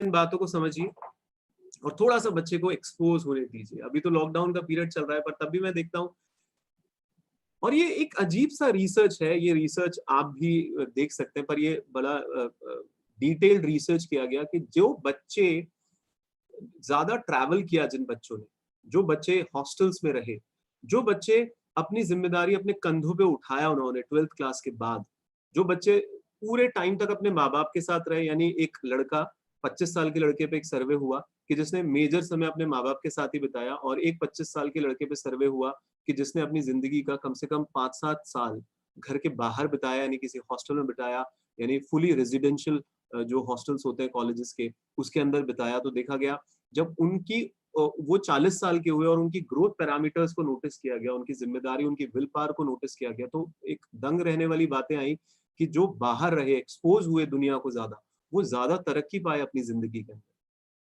तो कई बार हम आउट ऑफ लाड प्यार अपने बच्चे को जकड़ के तो रख लेते हैं, उसको पकड़ के तो रख लेते हैं कि भैया तेरे को कहीं नहीं जाने देंगे, मेरा जिगर का टुकड़ा है। पर उस जिगर के टुकड़े को बनाने की वजह से अगर आपके बच्चे की सक्सेस में कोई रोड़ा आ रहा है, आपका बच्चा जितना उसका सर्वांगीण विकास होना चाहिए उतना वो नहीं हो पा रहा है, तो आपको थोड़ा तो इस पे विचार करना होगा कि कहीं ऐसा तो नहीं कर रहे हैं आप जाने अनजाने में। ठीक है, तो हम लोग ये बेसिक सी बातें आपके सामने करी। अब हम लोग थोड़ा सा नेक्स्ट पड़ाव पे आगे बढ़ते हैं, और मैंने आपको कहा कि जैसे आपने पोस्टर देखा होगा, तो उसमें 4 मुद्दे हमने लिए, जिसमें मोबाइल एडिक्शन हमने एक पॉइंट लिया है, बच्चा हमारे को सुनता नहीं है ये हमने पॉइंट लिया, तीसरा हमने कि बच्चे में बहुत गुस्सा है ये पॉइंट हमने लिया था, और चौथा है शाइनेस। तो मैं पहले गुजारिश करूंगा अर्चना मैम का। पहली बात तो मैं फिर से उनको वेलकम करता हूँ कि मैम आपने समय निकाला और इतना आपके पास एक्सपीरियंस है, आपने वो शेयर करने के लिए आप यहाँ पे आई। तो मैं ये पूछना चाहूंगा कि ये जो बच्चे सुनते नहीं है, कई बार पेरेंट्स इसको बार बार कहते हैं कि हमारा बच्चा हमें सुनता नहीं है, तो अर्चना मैम आप क्या इस पर थोड़ा सा, हमारे जितने भी पेरेंट्स हमें सुन रहे हैं, आप इस पर थोड़ा सा डिटेल बताएंगे? बिल्कुल सर। सर, ये सबका कंसर्न रहता है आजकल के टाइम में कि बच्चा हमें सुनता नहीं है, और एक बार में तो कभी भी नहीं सुनता, क्योंकि जनरली हम देखते हैं कि 8 या 9 बार जब तक हम उन्हें एक ही बात को रिपीट करके नहीं बता दें या उनको कमांड नहीं दे दें, तब तक वो नहीं सुनता हम लोगों की। तो इसके लिए मुझे ऐसा लगता है कि मैं खुद की, मेरी एक बेटी है 16 साल की और बेटा है जो अंडर टीनेज है, तो उन पे मैंने कुछ टाइम टेस्टेड एक्टिविटी प्लान करी और मैंने उनको लगाया और मुझे बहुत अच्छे रिजल्ट्स मिले एक्चुअली। तो मुझे ऐसा लगता है कि वो रिजल्ट्स, वो एक्सपीरियंस मैं आपके साथ शेयर करूँ आप लोगों के साथ, और हो सकता है वो कहीं न कहीं आपको हेल्प करें। तो कुछ एक पॉइंट्स मैं आपको बोलूँगी, या तो आप उनको लिख लीजिए या एक पीपीटी भी हम लोग आपके साथ शेयर करेंगे। तो आप उन पॉइंट्स को ज़रूर ध्यान से देखिए और अप्लाई करने की कोशिश कीजिए। तो जो कंसर्न्ड पेरेंट्स होते हैं, उनका सबसे इम्पोर्टेंट क्वेश्चन यही रहता है कि सुनते नहीं है बच्चे। तो पहला पॉइंट मैं इसमें आप लोगों को बोलूँगी कि क्या आप बच्चों के जैसा सोच पाते हैं? तो बच्चों की तरह सोचने की कोशिश कीजिए पहले। मुझे ऐसा फ़ील होता है कि कई बार हम जब बच्चों को कमांड देते हैं, तो अगर वो कोई फन एक्टिविटी कर रहे हैं या कोई और काम कर रहे हैं जो उन्हें ज़्यादा एन्जॉय महसूस करा रहा है, तो अब जब उस वक़्त हम उनको कोई काम करने को बोलते हैं, तो ऑब्वियसली वो एल्गोरिथम की तरह उस तराजू में नापते हैं कि ये जो कमांड हमें दिया जा रहा है वो ज़्यादा इंटरेस्टिंग है या जो वो ऑलरेडी एक्टिविटी कर रहे हैं वो ज़्यादा इंटरेस्टिंग है। तो एक्चुअली बच्चे देखिए बहुत स्मार्ट होते हैं, तो जब उन्हें ऐसा फ़ील होता है कि जो मम्मी या पापा हमें कमांड दे रहे हैं वो इतना इंटरेस्टिंग चीज़ नहीं है या इतनी फन फिल्ड चीज़ नहीं है, तो ऑब्वियसली वो नेगलेक्ट करते हैं उस चीज़ को। तो उस पर्सपेक्टिव में हमें ये बहुत जानना ज़रूरी है कि क्या हम क बैठकर उन कमांड्स को थोड़ा और इंटरेस्टिंग बना सकते हैं। तो पहला पॉइंट आप हमेशा ये देखिए कि आप बच्चों के पर्सपेक्टिव पे होके देखिए कि क्या वो इंटरेस्टिंग चीज़ है या नहीं है। देन सेकंड जो मैं इम्पोर्टेंट चीज़ आपको बोलना चाहती हूँ वो है कि आप अपने आप के इमोशंस को, अपने खुद के जो फीलिंग्स हैं उसको पहले चेक करिए बार-बार। क्योंकि कई बार ऐसा होता है कि हम जब पहली बार में अपने बच्चे को कोई काम करने को बोलते हैं, तो वो कई बार चिल्ला के बोलते हैं और उसके बाद जो उसका आफ्टर इफेक्ट्स आता है वो यही होता है कि बच्चा इवन 10 बार भी अगर हम उस चीज़ को रिपीटेडली उनको बोलें तो वो नहीं करता है, इवन हमारी बात नहीं सुनता है, चाहे वो मोबाइल फ़ोन को अलग रखने की बात हो, चाहे वो टीवी ऑफ करने की बात हो, चाहे वो अपना रूम क्लीन अप करने की बात हो या फिज़िकल एक्टिविटी करने की बात हो या अपना होमवर्क या स्टडी करने की बात हो। तो बच्चा नहीं सुन पाता कई बार। तो आप एक बार अपने आप को चेक कीजिए कि आप क्या काम नॉइज़ में ही पहली बार उनको एड्रेस कर सकते हैं? क्या आप का बॉडी का हर फाइबर कामनेस में आके उनको वो कमांड दे सकता है? तो उसके लिए बहुत ज़्यादा ज़रूरी है कि आप लोग काम महसूस करें जभी भी आप उनको फर्स्ट बार कमांड दे रहे हैं। तो हमेशा कोशिश करिए उनको एक शांत तरीके से उनको बात बोलने को कहिए कि आप बेटा आप ये करोगे तो आपको फायदा होगा इस चीज का, देखिए इसके पीछे हमें उनको रीजंस देना भी बहुत जरूरी है। और जब आप कमांड दे रहे हो उससे पहले आप एक बार बैठिए, कम्युनिकेट कीजिए अपने बच्चों के साथ, अपने हस्बैंड के साथ। अगर आप लोग सब बैठकर अगर डिस्कशन करें कि उनके कॉन्सिक्वेंसीज क्या होंगे अगर आप वो बात नहीं मानेंगे बच्चे। तो जैसे थर्ड पॉइंट मैं आपको इसके अंदर दे रही हूँ कि टाई कॉन्सिक्वेंसेज टू कम्युनिकेशन, मतलब आप उनको प्रिविलेज दीजिए कि अगर आपका बच्चा आपकी बात मान रहा है तो आप उनको क्या प्रिविलेज देंगे। ये कई बार होता है कि हम अगर बच्चे को बोलते हैं कि देखो आज अगर तुमने पूरा दिन मेरी बात सुनी और अगर मेरा मेरा कहा माना, अपना रूम क्लीन अप किया, टाइम पे सोकर उठे, या अपना पढ़ाई को तुमने 1 या 2 घंटा दिया और मोबाइल आपने कम यूज किया, स्क्रीन टाइमिंग अपनी शॉर्ट कर दी, तो उसके प्रिविलेज मैं तुम्हें क्या दूंगी। तो वो आप बहुत क्लियर उनको बताइए और इवन उनको कॉन्सिक्वेंसेस भी बताइए। क्योंकि देखिए एक स्टोरी अगर आप लोगों ने सुनी होगी, बहुत अच्छी और इंटरेस्टिंग स्टोरी है एक, कि जब हम पावलोव डॉग के बारे में अगर आपने सुना हो, जो एनएलपी के स्टूडेंट्स हैं वो ज्यादातर जानते हैं कि हमारे सबकॉन्शियस में वो कमांड जाना बहुत जरूरी है। क्योंकि अगर हम ऊपरी ऊपरी तौर से कॉन्शियस लेवल पर बच्चों को कमांड देते रहेंगे तो वो कई बार अनसुना कर देते हैं, कई बार नहीं सुनते उन चीजों को। तो सब कॉन्शियसली हमें हमें उन्हें ट्रिगर करना होगा कि जैसे वो स्टोरी पे मैं दोबारा आती हूँ और आपको बताती हूँ। जैसे एक थ्योरी है पावलोव डॉग की, जिसके अंदर वो एक बेल बजाता था और बेल बजाते ही उसको खाना डॉग को मिलता था और वो उसको उसके मुंह में सलाइवा आ जाता था। तो जब पावलोव ने ये एक्सपेरिमेंट किया कि क्यों ना हम उसको फूड ना देकर सिर्फ एक ड्रिंक की आदत डालें और उसके मुंह के अंदर वो सलाइवा क्रिएट करें, तो क्या ये कारगर सिद्ध होगा। तो उसने धीरे धीरे उनको, उस डॉग को ये आदत डाली कि वो जैसे ही बेल रिंग करेगा, पिंग करेगा, वैसे ही उसके मुंह में सलाइवा क्रिएट हो जाएगा। तो दोस्तों मैं आप लोगों को यही बोलना चाहती हूँ, सारे कंसर्न पेरेंट्स को, कि उनको कॉन्सिक्वेंसीज उनके दिमाग में जरूर आप बिठा के रखें कि अगर एक बार में आपकी बात अगर वो नहीं सुन रहे हैं तो जो भी प्रिविलेज आप उनको देने वाले हैं वो आप जरा देने में कमी करिए। क्योंकि आपके ही थ्रू उनको खाना मिलता है, आपके ही थ्रू उनको शेल्टर मिलता है, आपके ही थ्रू उनको मोबाइल गैजेट्स दिए जाते हैं, उनको वाईफाई दिया जाता है, उनको सारी सुविधाएं उनको दी जाती हैं। तो कुछ ना कुछ एक प्रिविलेज आप डिसाइड कर सकते हैं, जो जिनका कॉन्सिक्वेंसीज उन्हें आप बहुत डिटेल तरीके से उनको बताइए। तो जब उनको कॉन्सिक्वेंसीज के बारे में पता होगा और आप काम वॉइस में उन तक ये वाइब्रेशन पहुंचाएंगे कि आपको उनका बच्चों को एक बार में उनका कहा मानना बहुत जरूरी है। तो आई थिंक मुझे मेरे जो बच्चे हैं उनके साथ ये बहुत कारगर सिद्ध हुई। तो मुझे लगता है कि आप लोग अगर इन एक्टिविटीज को करेंगे तो मुझे लगता है बहुत फायदा पहुंचेगा आप लोगों को। तो इसके अंदर जैसे 4-5 मंत्रास मैं आपको देना चाहती हूँ और आप अपने आप को चैलेंज भी करते रहिए इसके अंदर।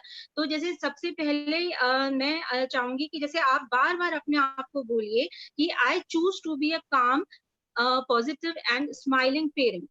जब कॉन्शियसली आप खुद अपने आप को ये याद दिलाते रहेंगे कि मैं एक बहुत ही काम, पॉजिटिव और स्माइलिंग पेरेंट हूँ, तो आप बच्चों तक भी ये वाइब्रेशन को बहुत इजीली पहुंचा सकते हैं। और इसके लिए आपको क्या करना होगा, आपको खुद को एक चैलेंज लेना होगा कि मैं आज पूरे दिन कम से कम उन सिचुएशंस में जब बच्चे मुझे फ्रस्ट्रेट कर रहे हैं तो मैं स्माइलिंग करने की कोशिश करूंगी और मैं उस सिचुएशन में आउटबर्स्ट नहीं होंगी। और अपने आप को बार बार ये याद दिलाती रहूंगी कि मैंने चूज किया है काम रहने के लिए, मैंने चूज किया है पॉजिटिव रहने के लिए और स्माइलिंग करने के लिए।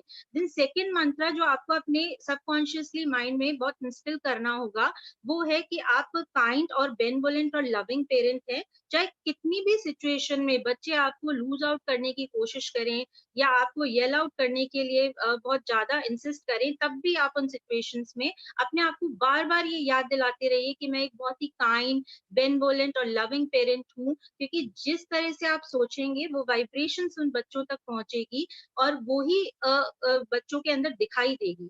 तो थर्ड इस मंत्रा जो मैं इसके लिए आपको देना चाहती हूँ वो है कि आप अपने आप को बार बार ग्रेटफुल महसूस कराइए और हैप्पी, खुश रहने की कोशिश कीजिए।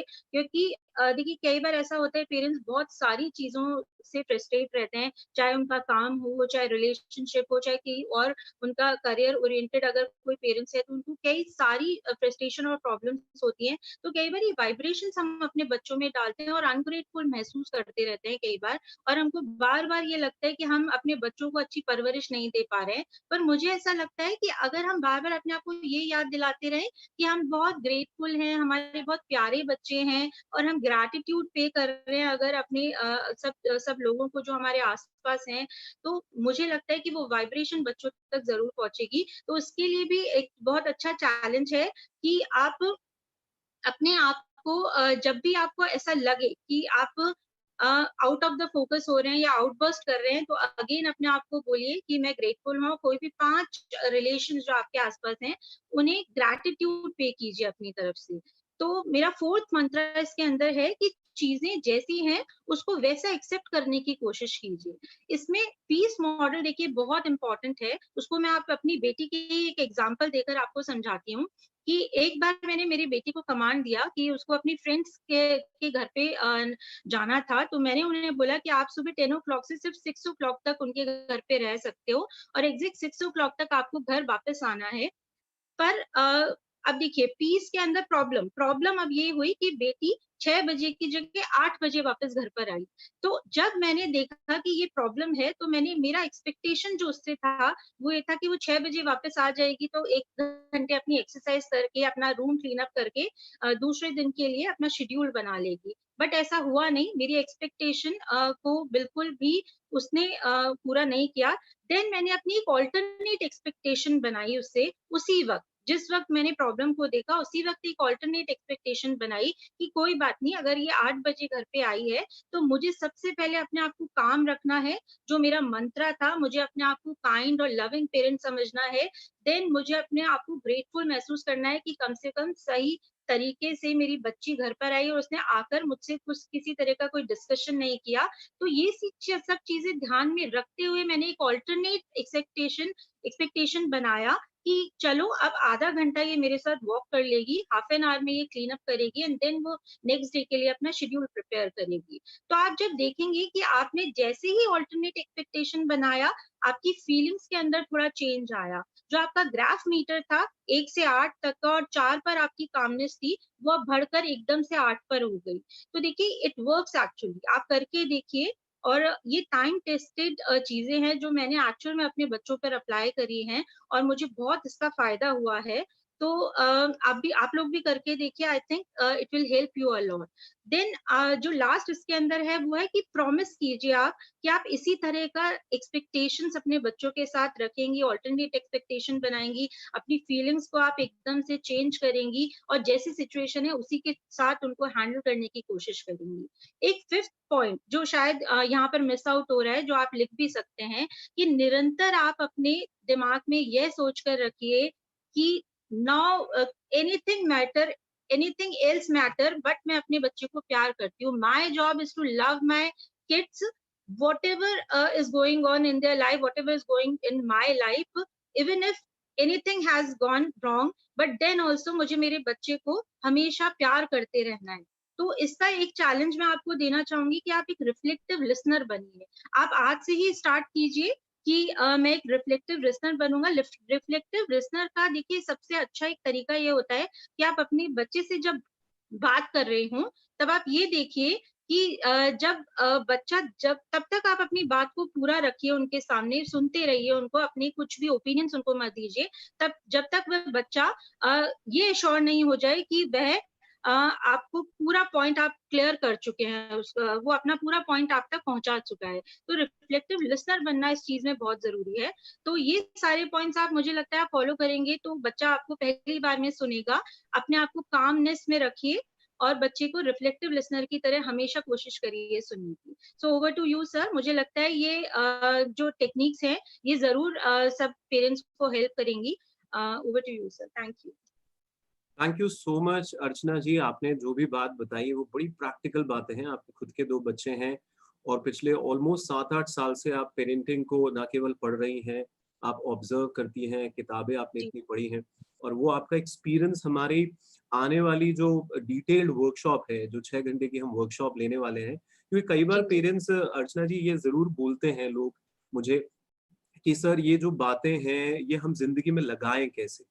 और मैं बार-बार हुँ, आपसे कहता हूँ दोस्तों कि ज़िंदगी में जो ये बातें लगानी है आपको, ये आपको उसकी स्ट्रैटेजीज़, उसके टूल्स एंड टेक्निक्स होते हैं। क्योंकि यही तो बिल्कुल। एक पेरेंटिंग एक्सपर्ट या फिर एक लाइफ कोच का काम होता है, कि वो सिर्फ बातें करके ना चले जाएँ, वो सिर्फ हुँ, ज्ञान देके ना चले जाएँ।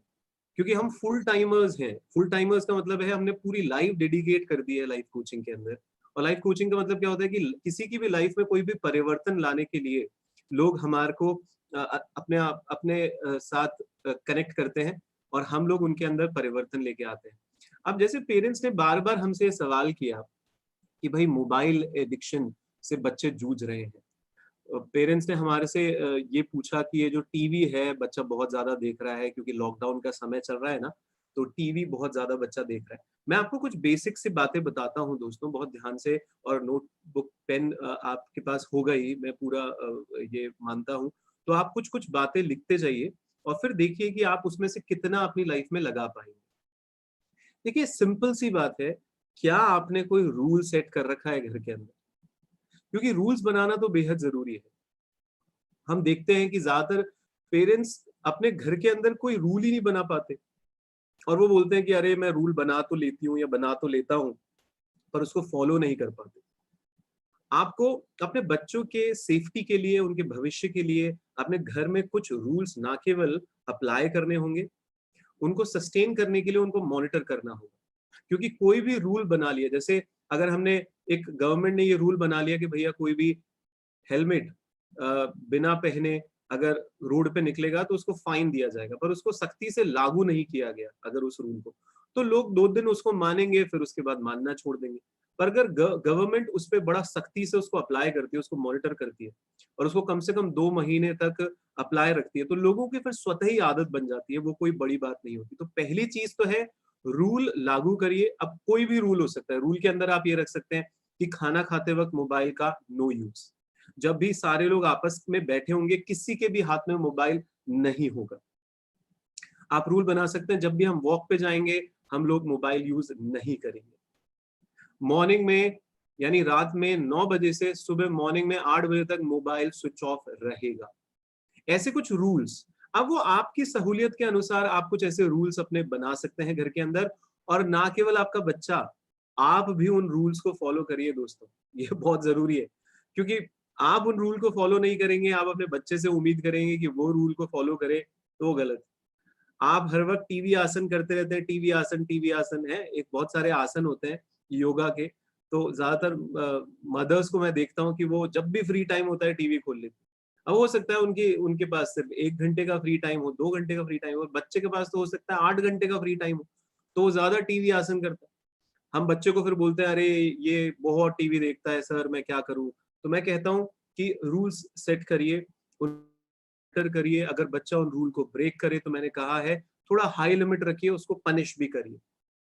मैंने कहा ना, सख्ती का हाथ और प्यार का हाथ, दोनों का मिश्रण होना चाहिए अगर हम बच्चे की परवरिश अच्छी तरीके से करना चाहते हैं।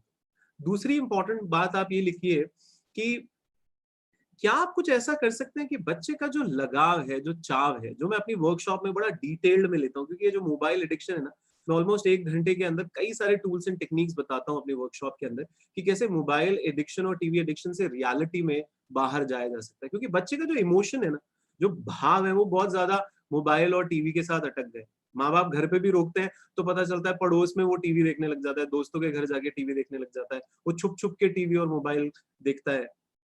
तो जबरदस्ती, सिर्फ जबरदस्ती करने से तो सब कुछ नहीं होगा। हमारे को कहीं ना कहीं उसका जो चाव है, उसका जो भाव है, वो क्या हम उसको नेचर से ज्यादा कनेक्ट कर सकते हैं? क्या उसको ह्यूमन कम्युनिकेशन जो वन ऑन वन होता है, उसको जो स्क्रीन से हटाकर उसको किताबों के साथ जोड़ा जा सकता है?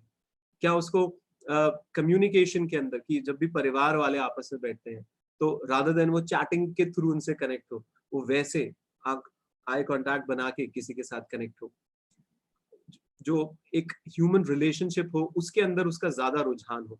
क्या इस तरीके से कुछ किया जा सकता है?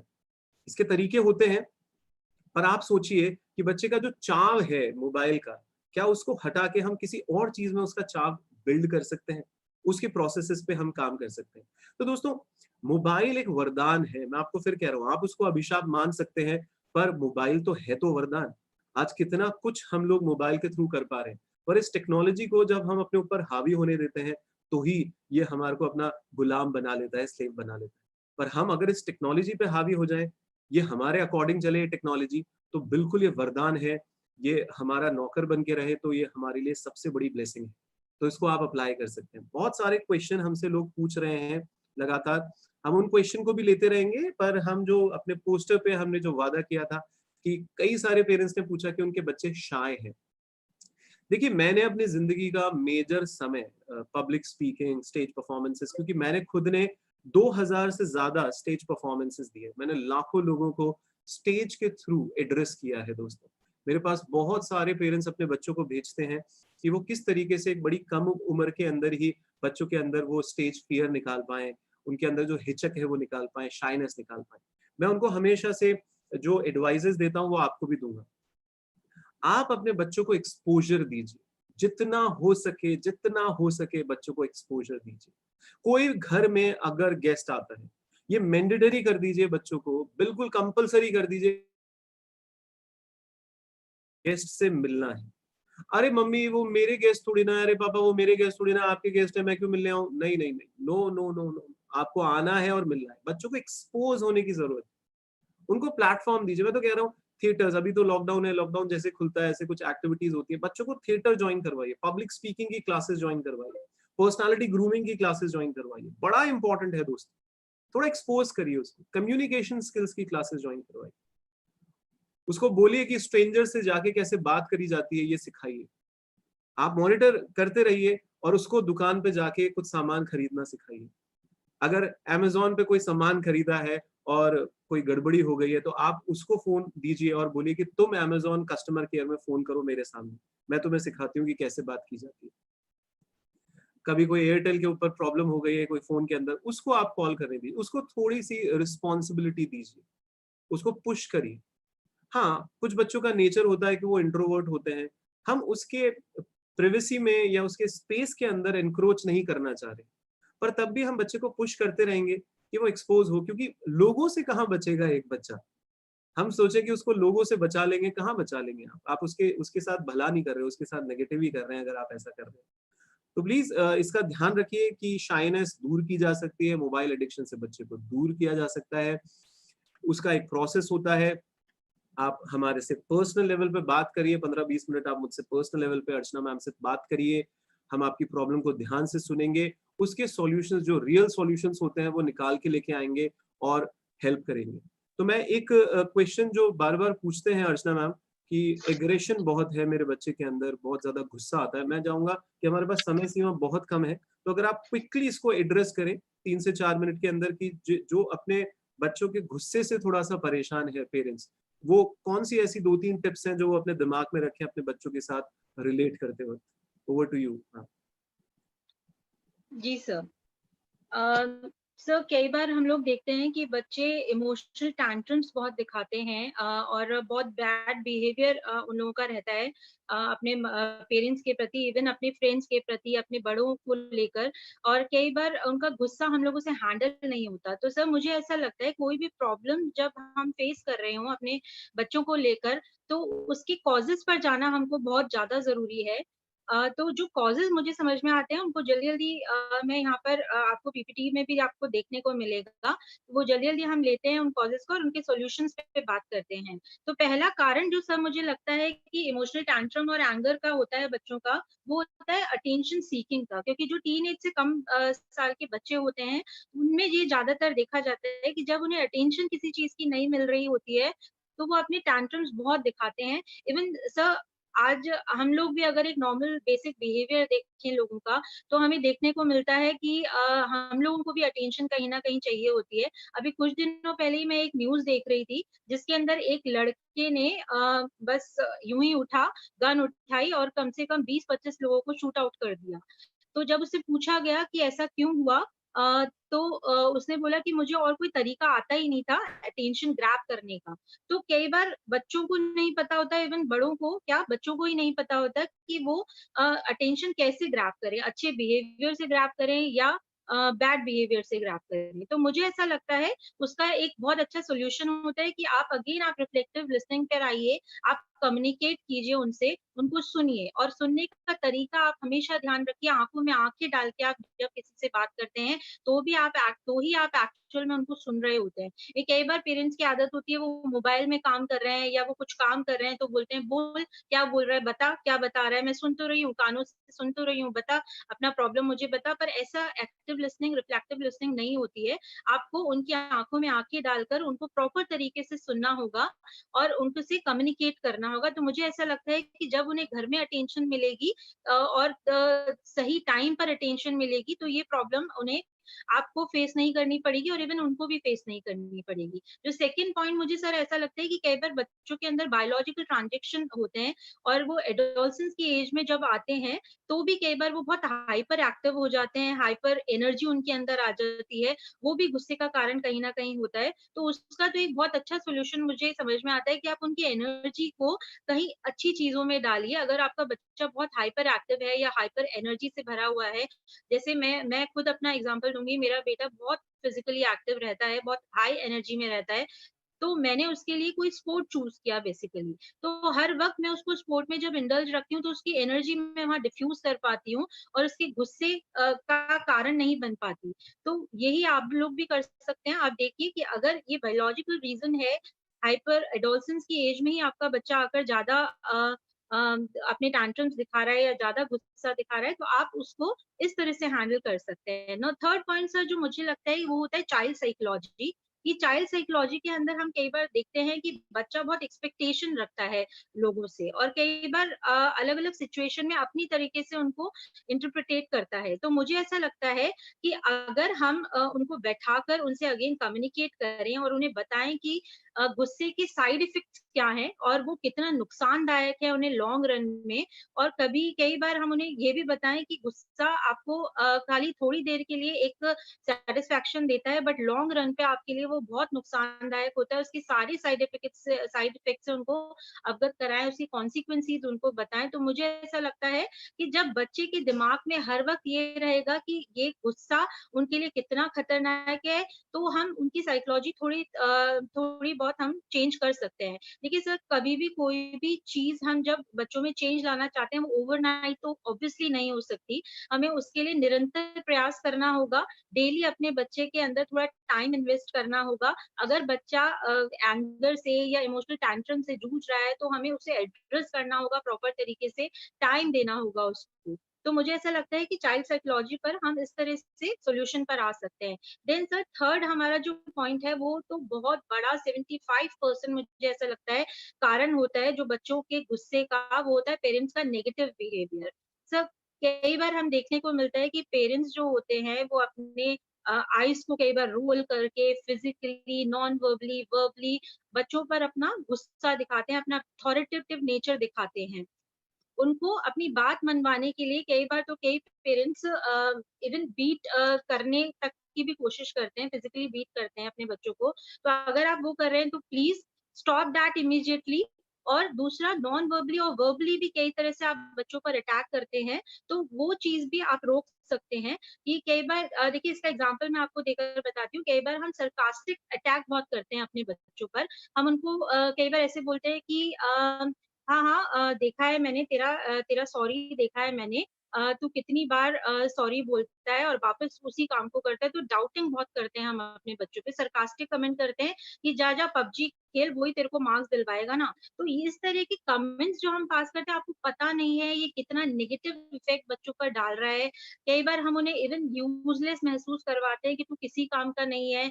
कई बार हम उन्हें उनके इंटेंशन पर, उसकी पर्सनैलिटी पर ही अटैक करते हैं कि तेरे में दिमाग है भी या नहीं, तू किसी काम का है भी या नहीं, तुझसे इतना सा काम नहीं होता, तू आगे जाके क्या करेगा? तो ये जो वर्बल अटैक हैं, और नॉन वर्बल अटैक तो सर बहुत ही खतरनाक होते हैं कई बार, कि हम रोलिंग आईज करके उनको कमर पे हाथ रखकर उनको गुस्सा दिलाना, आंखें बड़ी-बड़ी कर कर उनको डराना, धमकाना, तो इस तरह की चीज़ें हम रोक सकते हैं, हम फिक्स कर सकते हैं। तो मुझे ऐसा लगता है कि इन चारों जब कॉजेज़ हमें पता होते हैं, तब हम सॉल्यूशंस पे भी बहुत ईज़िली पहुँच पाते हैं। तो आप चेक कीजिए आप कौन से कारण आपको लगता है, और मुझे ऐसा लगता है चारों पर ही थोड़ा बहुत काम करना चाहिए।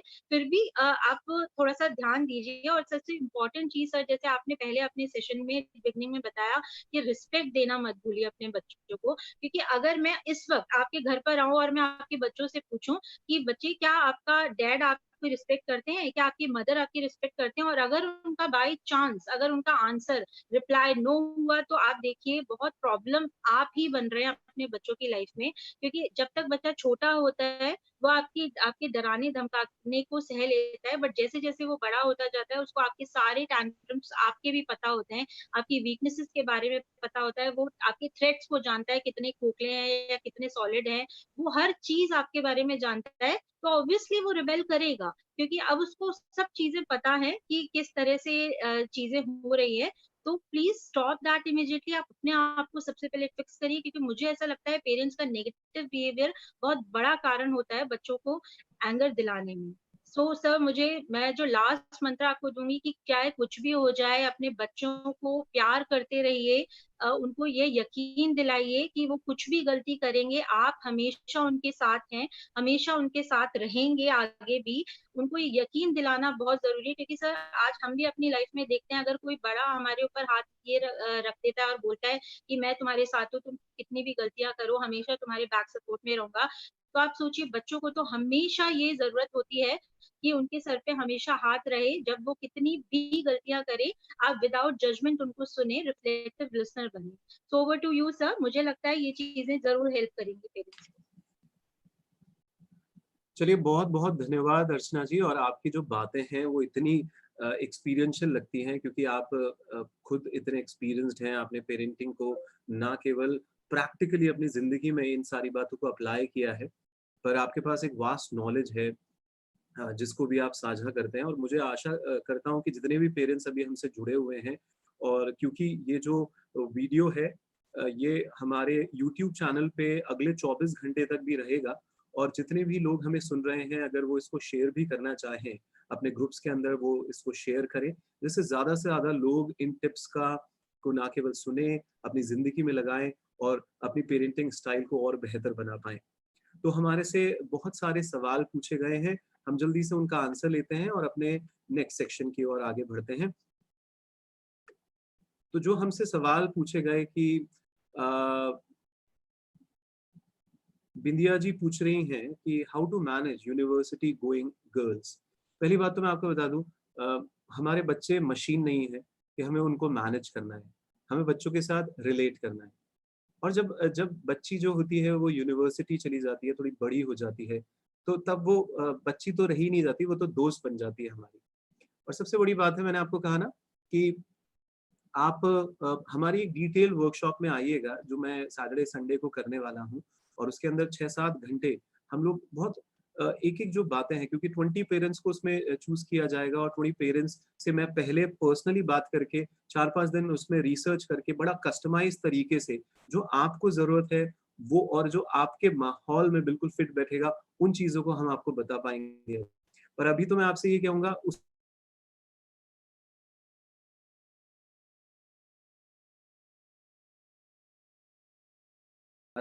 कहीं न कहीं उसको जो भी चीज़ें हैं वो इमोशनली वो उससे कनेक्ट कर पाए।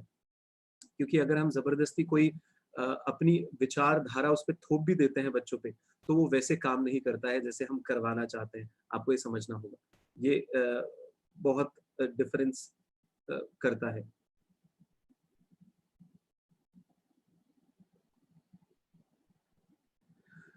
तो दूसरा प्रश्न जो हमसे पूछा गया है, वो बहुत इम्पोर्टेंट प्रश्न है।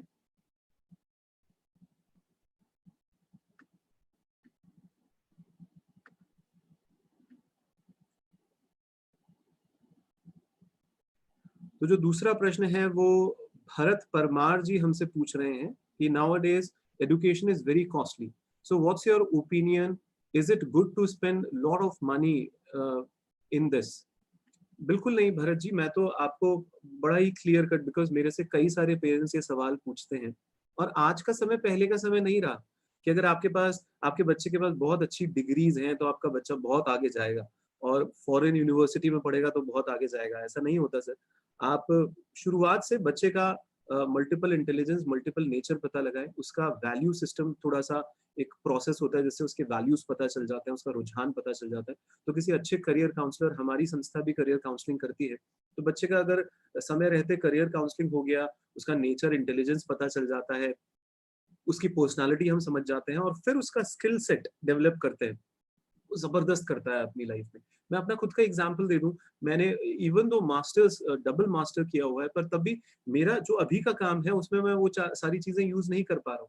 और मुझे ऐसा लगता है कि अगर मैं वो डबल मास्टर्स का इतना पैसा और वो समय अगर और अपने स्ट्रेंथ पे काम कर लेता, क्योंकि मैं एक लिंग्विस्टिक इंटेलिजेंट इंसान हूँ, तो मैं आज शायद और आगे पहुंच चुका होता। वैसे तो मैं बहुत अच्छा काम कर रहा हूँ, पर और भी अच्छा कर सकता। तो आप अपने बच्चे को समझें और फिर उसके वो स्किल सेट को डेवलप करें। कोई दिखावटी डिग्रीज की आजकल जरूरत नहीं है, और मैं आपको उसका प्रोसेस बताऊंगा, क्योंकि मैंने कई सारे बच्चों पे इसको टेस्ट करके देखा और बहुत अच्छे रिजल्ट्स आए हैं भरत जी।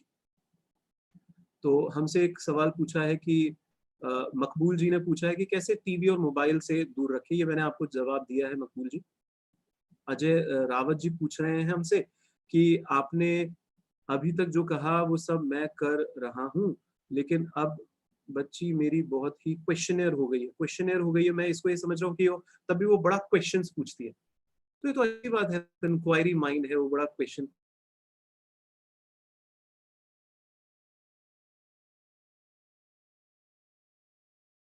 भी हो सकते हैं। आप निरंतर अपनी बात पे अडिग रहिए और उसको समझाते रहिए। हो सकता है बच्चे को एक बार में वो बात समझ में नहीं है, आप उसको 2 बार समझाइए, 3 बार, 5 बार, 6 बार। उससे इरिटेट मत होइए। पिता बनने का मतलब ही यही है कि आप में पेशेंस होना चाहिए। पेशेंस रखे, आप एड्रेस करिए, अच्छी बात को मिश्रित मत करिए, कभी कुछ कह दिया, कभी कुछ कह दिया।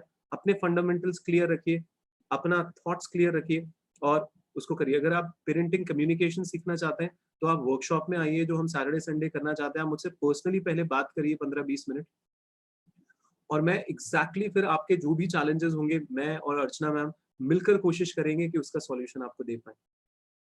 देखिए, मुझे ऐसा लगता है पेरेंटिंग इतनी ज़रूरी है आज के समय में। हम लोग तमाम खाने में, इन सब चीज़ों में हम इतना रुपया इन्वेस्ट कर देते हैं, पर हम अपने बच्चों की एजुकेशन के लिए हम लाखों रुपए इन्वेस्ट कर देते हैं।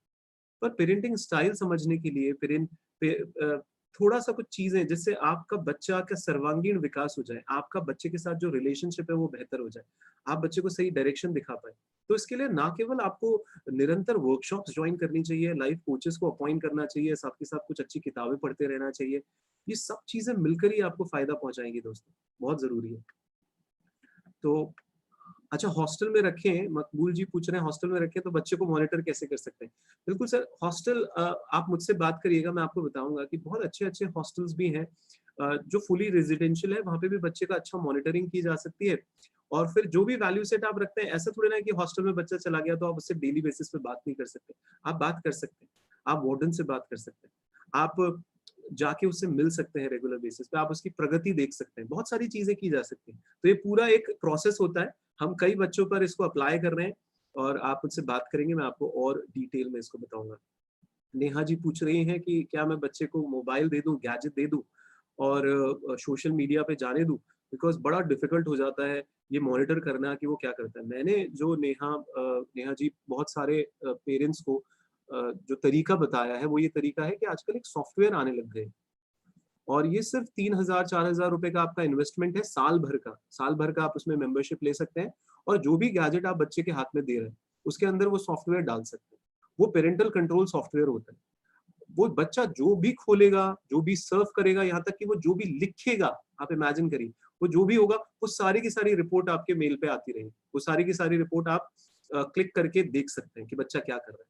हम कोई बच्चे को स्पाई नहीं कर रहे हैं, हम बच्चे के लिए कंसर्न है, और हम उसको खुली छूट दे रहे हैं, क्योंकि बच्चे को ज्यादा रिस्ट्रिक्टिव करेंगे, वो एक स्प्रिंग की तरह होते हैं, अगर आप उसको बहुत दबाएंगे वो पलट के आ जाएगा। पर उस पेरेंटल कंट्रोल सॉफ्टवेयर को यूज किया जा सकता है बच्चे कर रहे हैं जिससे वो उसकी सेफ्टी बनी रहे, वो अपनी जिंदगी में और अच्छा कर पाए। तो आप इसको ट्राई कर सकते हैं। और जो प्रश्न हमारे पास आ रहे हैं हम लेते हैं थोड़ा सा। हाँ, हमारी वॉइस थोड़ी ब्रेक हुई है, उसके लिए मैं माफी चाहूंगा, क्योंकि हमारे यहाँ पे internet connection on end of हो जाता है, तो उसके लिए मैं बिल्कुल माफी चाहूंगा।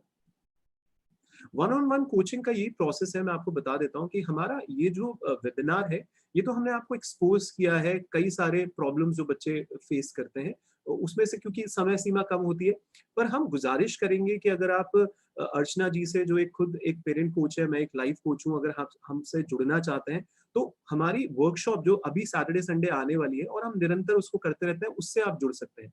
तो वो वर्कशॉप में जैसे आप जुड़ेंगे, तो उसके अंदर आप सबसे पहले मुझसे 15-20 मिनट आप वन ऑन वन बात करेंगे। आप अपनी प्रॉब्लम्स हमें बताएंगे, हम उसको नोट डाउन करेंगे। हम सिर्फ 20 पेरेंट्स को उसके अंदर सेलेक्ट करेंगे, उनके लिए हम 3-4 दिन रिसर्च करके एक प्रोग्राम, क्योंकि हमारे पास सारा नॉलेज है, पर हम कस्टमाइज प्रोग्राम डेवलप करेंगे आप 20 पेरेंट्स के लिए। और फिर मैं सैटरडे संडे आप मेरे साथ 3-3 घंटे बिताइएगा, और आप देखिएगा कि आपके पास बहुत अच्छे रिजल्ट्स आएंगे उससे। ये मैं आपको वादा कर सकता हूँ, क्योंकि कितने सालों से मैं कितने लोगों के साथ काम कर रहा हूँ। तो अब्दुल्ला जी, आप ऐसा कर सकते हैं।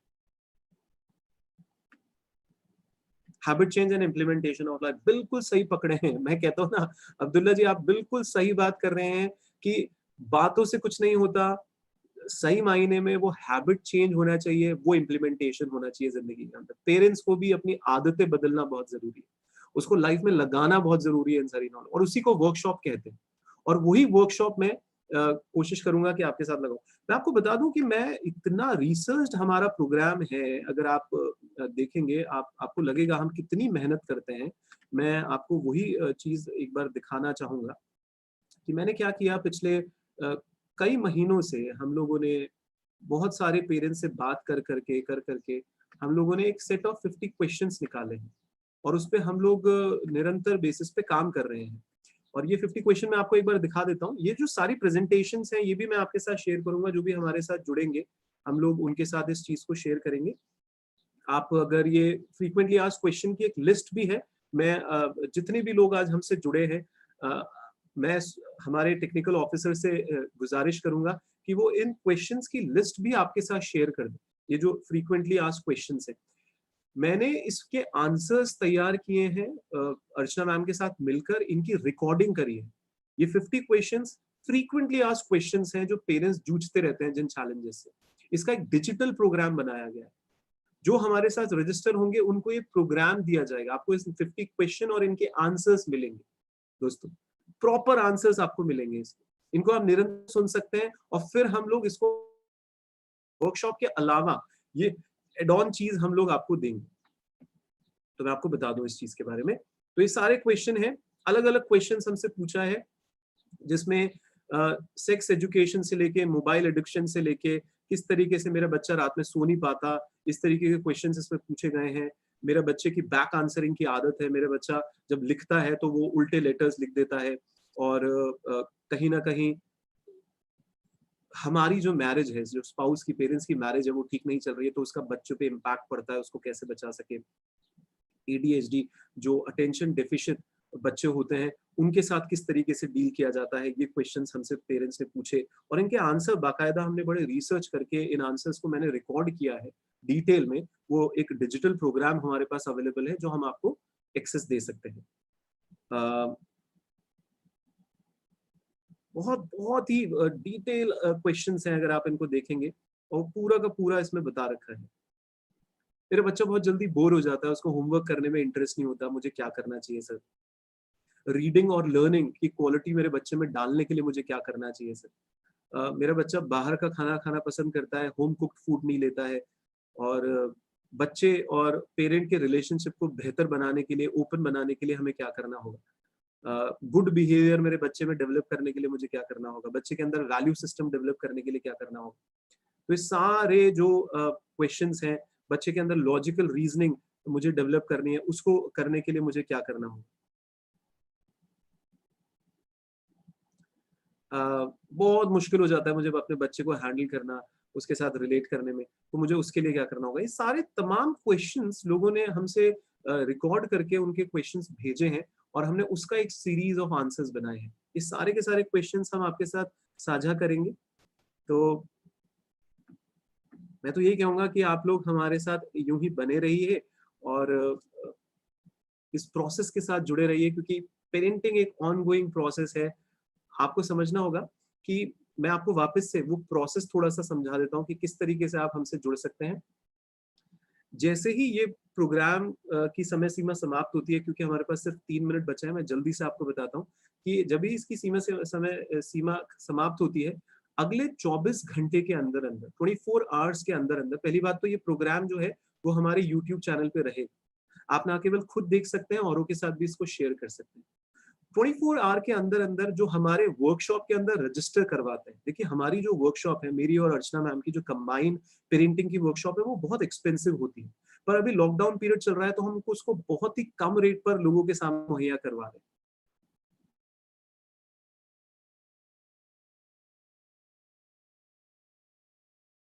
और अर्चना मैम से बात कर सकते हैं वन ऑन वन, और अपनी प्रॉब्लम हमारे साथ साझा कर सकते हैं। हम एक लाइफ लॉन्ग व्हाट्सएप ग्रुप बनाएंगे, उसके अंदर हम आपको आपका नंबर उसके अंदर रजिस्टर कर लेंगे। आप अर्चना मैम जैसे पेरेंटिंग कोच और मेरे जैसे लाइफ कोच के साथ आप तमाम उम्र जुड़े रह सकते हैं और अपनी प्रॉब्लम्स हमारे साथ शेयर कर सकते हैं। दोस्तों, मैं एक एनजीओ चलाता हूँ, मेरा यही हमेशा मकसद रहता है कि मैं ज्यादा से ज्यादा लोगों की सेवा करूँ। आप अपनी प्रॉब्लम्स वर्कशॉप के बाद भी आप हमसे पूछेंगे, हम थोड़ा बिजी जरूर रहते हैं, पर 24 घंटे के अंदर अंदर हम उसका रिप्लाई जरूर करेंगे, निश्चित ही। तो उस व्हाट्सएप ग्रुप का आपको एक्सेस मिलेगा। आपको ये जो 50 प्रॉब्लम्स हमने दिखाई हैं, अलग अलग प्रॉब्लम्स जो जो पेरेंट्स फेस करते हैं, उसका एक डिटेल्ड आंसर्स, उसके सॉल्यूशंस का डिटेल्ड एक डिजिटल कोर्स आपको मिलेगा। और मेरी जो 6 घंटे की वर्कशॉप है, मेरी और अर्चना मैम की, जो आने वाले सैटरडे संडे में 6 घंटे की जो वर्कशॉप है, उसका आपको एक्सेस मिलेगा। और वो जो वर्कशॉप होगी, वो कस्टमाइज वर्कशॉप होगी। सिर्फ 20 कपल्स उसमें अलाउ होंगे, यानी 20 पेरेंट्स उसके अंदर अलाउ होंगे। और आप अपनी पर्सनल प्रॉब्लम हमारे को पहले बता सकते हैं, वन ऑन वन हमें बताएंगे, हम उन प्रॉब्लम्स पे रिसर्च करेंगे, उन प्रॉब्लम का डिटेल्ड वर्कशॉप तैयार करेंगे कि कौन सी आदतें आपके अंदर डेवलप की जा सके, और उनको हम लोग इन वर्कशॉप्स के अंदर देंगे। और ये पूरा का पूरा जो पैकेज है, वैसे तो 15,000 से ज्यादा का इसका वैल्यू है, पर हम आपको ये पूरा पैकेज सिर्फ 2999 में दे रहे हैं दोस्तों। सिर्फ 3,000 रुपए आपको डिपॉजिट कराने हैं, और 3,000 रुपए में आप जो पेरेंट है, कपल पेरेंट है, दोनों इसको जुड़ सकते हैं। यानी आपके जो हस्बैंड है उनके सिर्फ 1500 लेंगे, आपकी जो वाइफ है उनके 1500 लेंगे। और इसके अंदर हम आपको ये जो इसमें 32 लिखा है हमारे पास, क्योंकि क्वेश्चन आते जा रहे हैं आते जा रहे हैं, तो वो 50 क्वेश्चन का एक बहुत अच्छा हमने कलेक्शन बना रखा है। उसका पूरा फ्रीक्वेंटली आस्क्ड क्वेश्चन के आंसर्स आपको मिलेंगे, व्हाट्सएप पे आपको गाइडेंस मिलेगा। और हाँ दोस्तों, मेरा पूरी दुनिया में जो सबसे मशहूर कोर्स है स्पीड रीडिंग का, कि बच्चों के अंदर एक स्पीड रीडिंग क्वालिटी कैसे डेवलप करें, उसका डिजिटल प्रोग्राम का एक्सेस भी आपको इसके अंदर मिलेगा। तो दोस्तों, ये पीनट इन्वेस्टमेंट है, आप ये इन्वेस्टमेंट कर सकते हैं। और जो भी चुनौती आप पेरेंटिंग में महसूस करते हैं, उस चुनौती का आप नॉलेज, स्किल्स और एटीट्यूड, एक पॉजिटिव एटीट्यूड के साथ सामना कर सकते हैं दोस्तों। तो मैं आपसे बहुत बहुत आपका धन्यवाद देता हूं। मैं अर्चना मैम का बहुत धन्यवाद देता हूं कि अर्चना मैम आपने समय निकाला, और तमाम पेरेंट्स, जो भी हमारे को पेरेंट्स सुन रहे हैं, आप सबके सबने समय निकाला और हमें सुना। और मैं तहे दिल से आपका वेलकम करता हूं।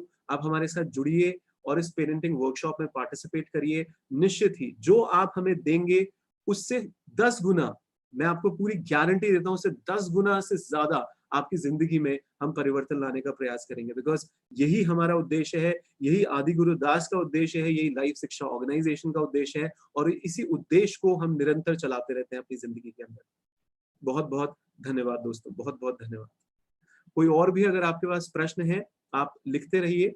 अभी आपको थोड़ी सी देर बाद, आधे घंटे के बाद, जब आप इस वीडियो को वापस से एक्सेस करेंगे, तो आपको पिन के ऊपर ही एक लिंक मिलेगा। उस लिंक पे क्लिक करके आप इस पेरेंटिंग वर्कशॉप में रजिस्टर कर सकते हैं। मैं वापस से दोहराऊंगा, अभी थोड़ी सी देर के बाद, यानी कम से कम आधे घंटे के बाद, आप वापस से इसी लिंक को क्लिक करिएगा, ये यूट्यूब लिंक को, इस पर आइएगा, तो आपको एक पिन किया हुआ, यानी कमेंट सेक्शन के अंदर एक पिन किया हुआ एक लिंक मिलेगा। आप उस पर क्लिक करेंगे तो आप इस वर्कशॉप को एक्सेस कर सकते हैं। हमारी टीम आपसे निरंतर जुड़ी रहेगी। सारी सारी चीजें जो हमने आपसे वादा की है, निश्चित ही आपको मिलेगी। कोई भी आपको दिक्कत आती है, आप हमारे से डायरेक्ट संपर्क कर सकते हैं। हमारा नंबर आप नोट डाउन कर लीजिए 9829644744। हमारे टेक्निकल टीम के नंबर्स अलग हैं, पर तब भी अगर कोई भी बात एड्रेस नहीं हुई है तो आप 9829644744 पे डायरेक्ट हमसे मैसेज करके आप हमसे कुछ भी पूछ सकते हैं। तो बहुत बहुत धन्यवाद दोस्तों, बहुत अच्छा लगा आपसे मिले। और 20 पेरेंट्स के लिए मैं बहुत एक्साइटेड हूँ, अर्चना मैम बहुत एक्साइटेड है। हम उनके साथ 6 घंटे बिताएंगे आने वाले सैटरडे संडे 10 से 1 ये वर्कशॉप रहेगी, और आशा करते हैं हम आपकी जिंदगी में वो अभूतपूर्व बदलाव ला पाए जो शायद कहीं ना कहीं आपको परेशान कर रहे हैं। वो छोटी छोटी चीजें जो आपको परेशान कर रही है, हम उसको एड्रेस कर पाए। Thank you so much. Thank you.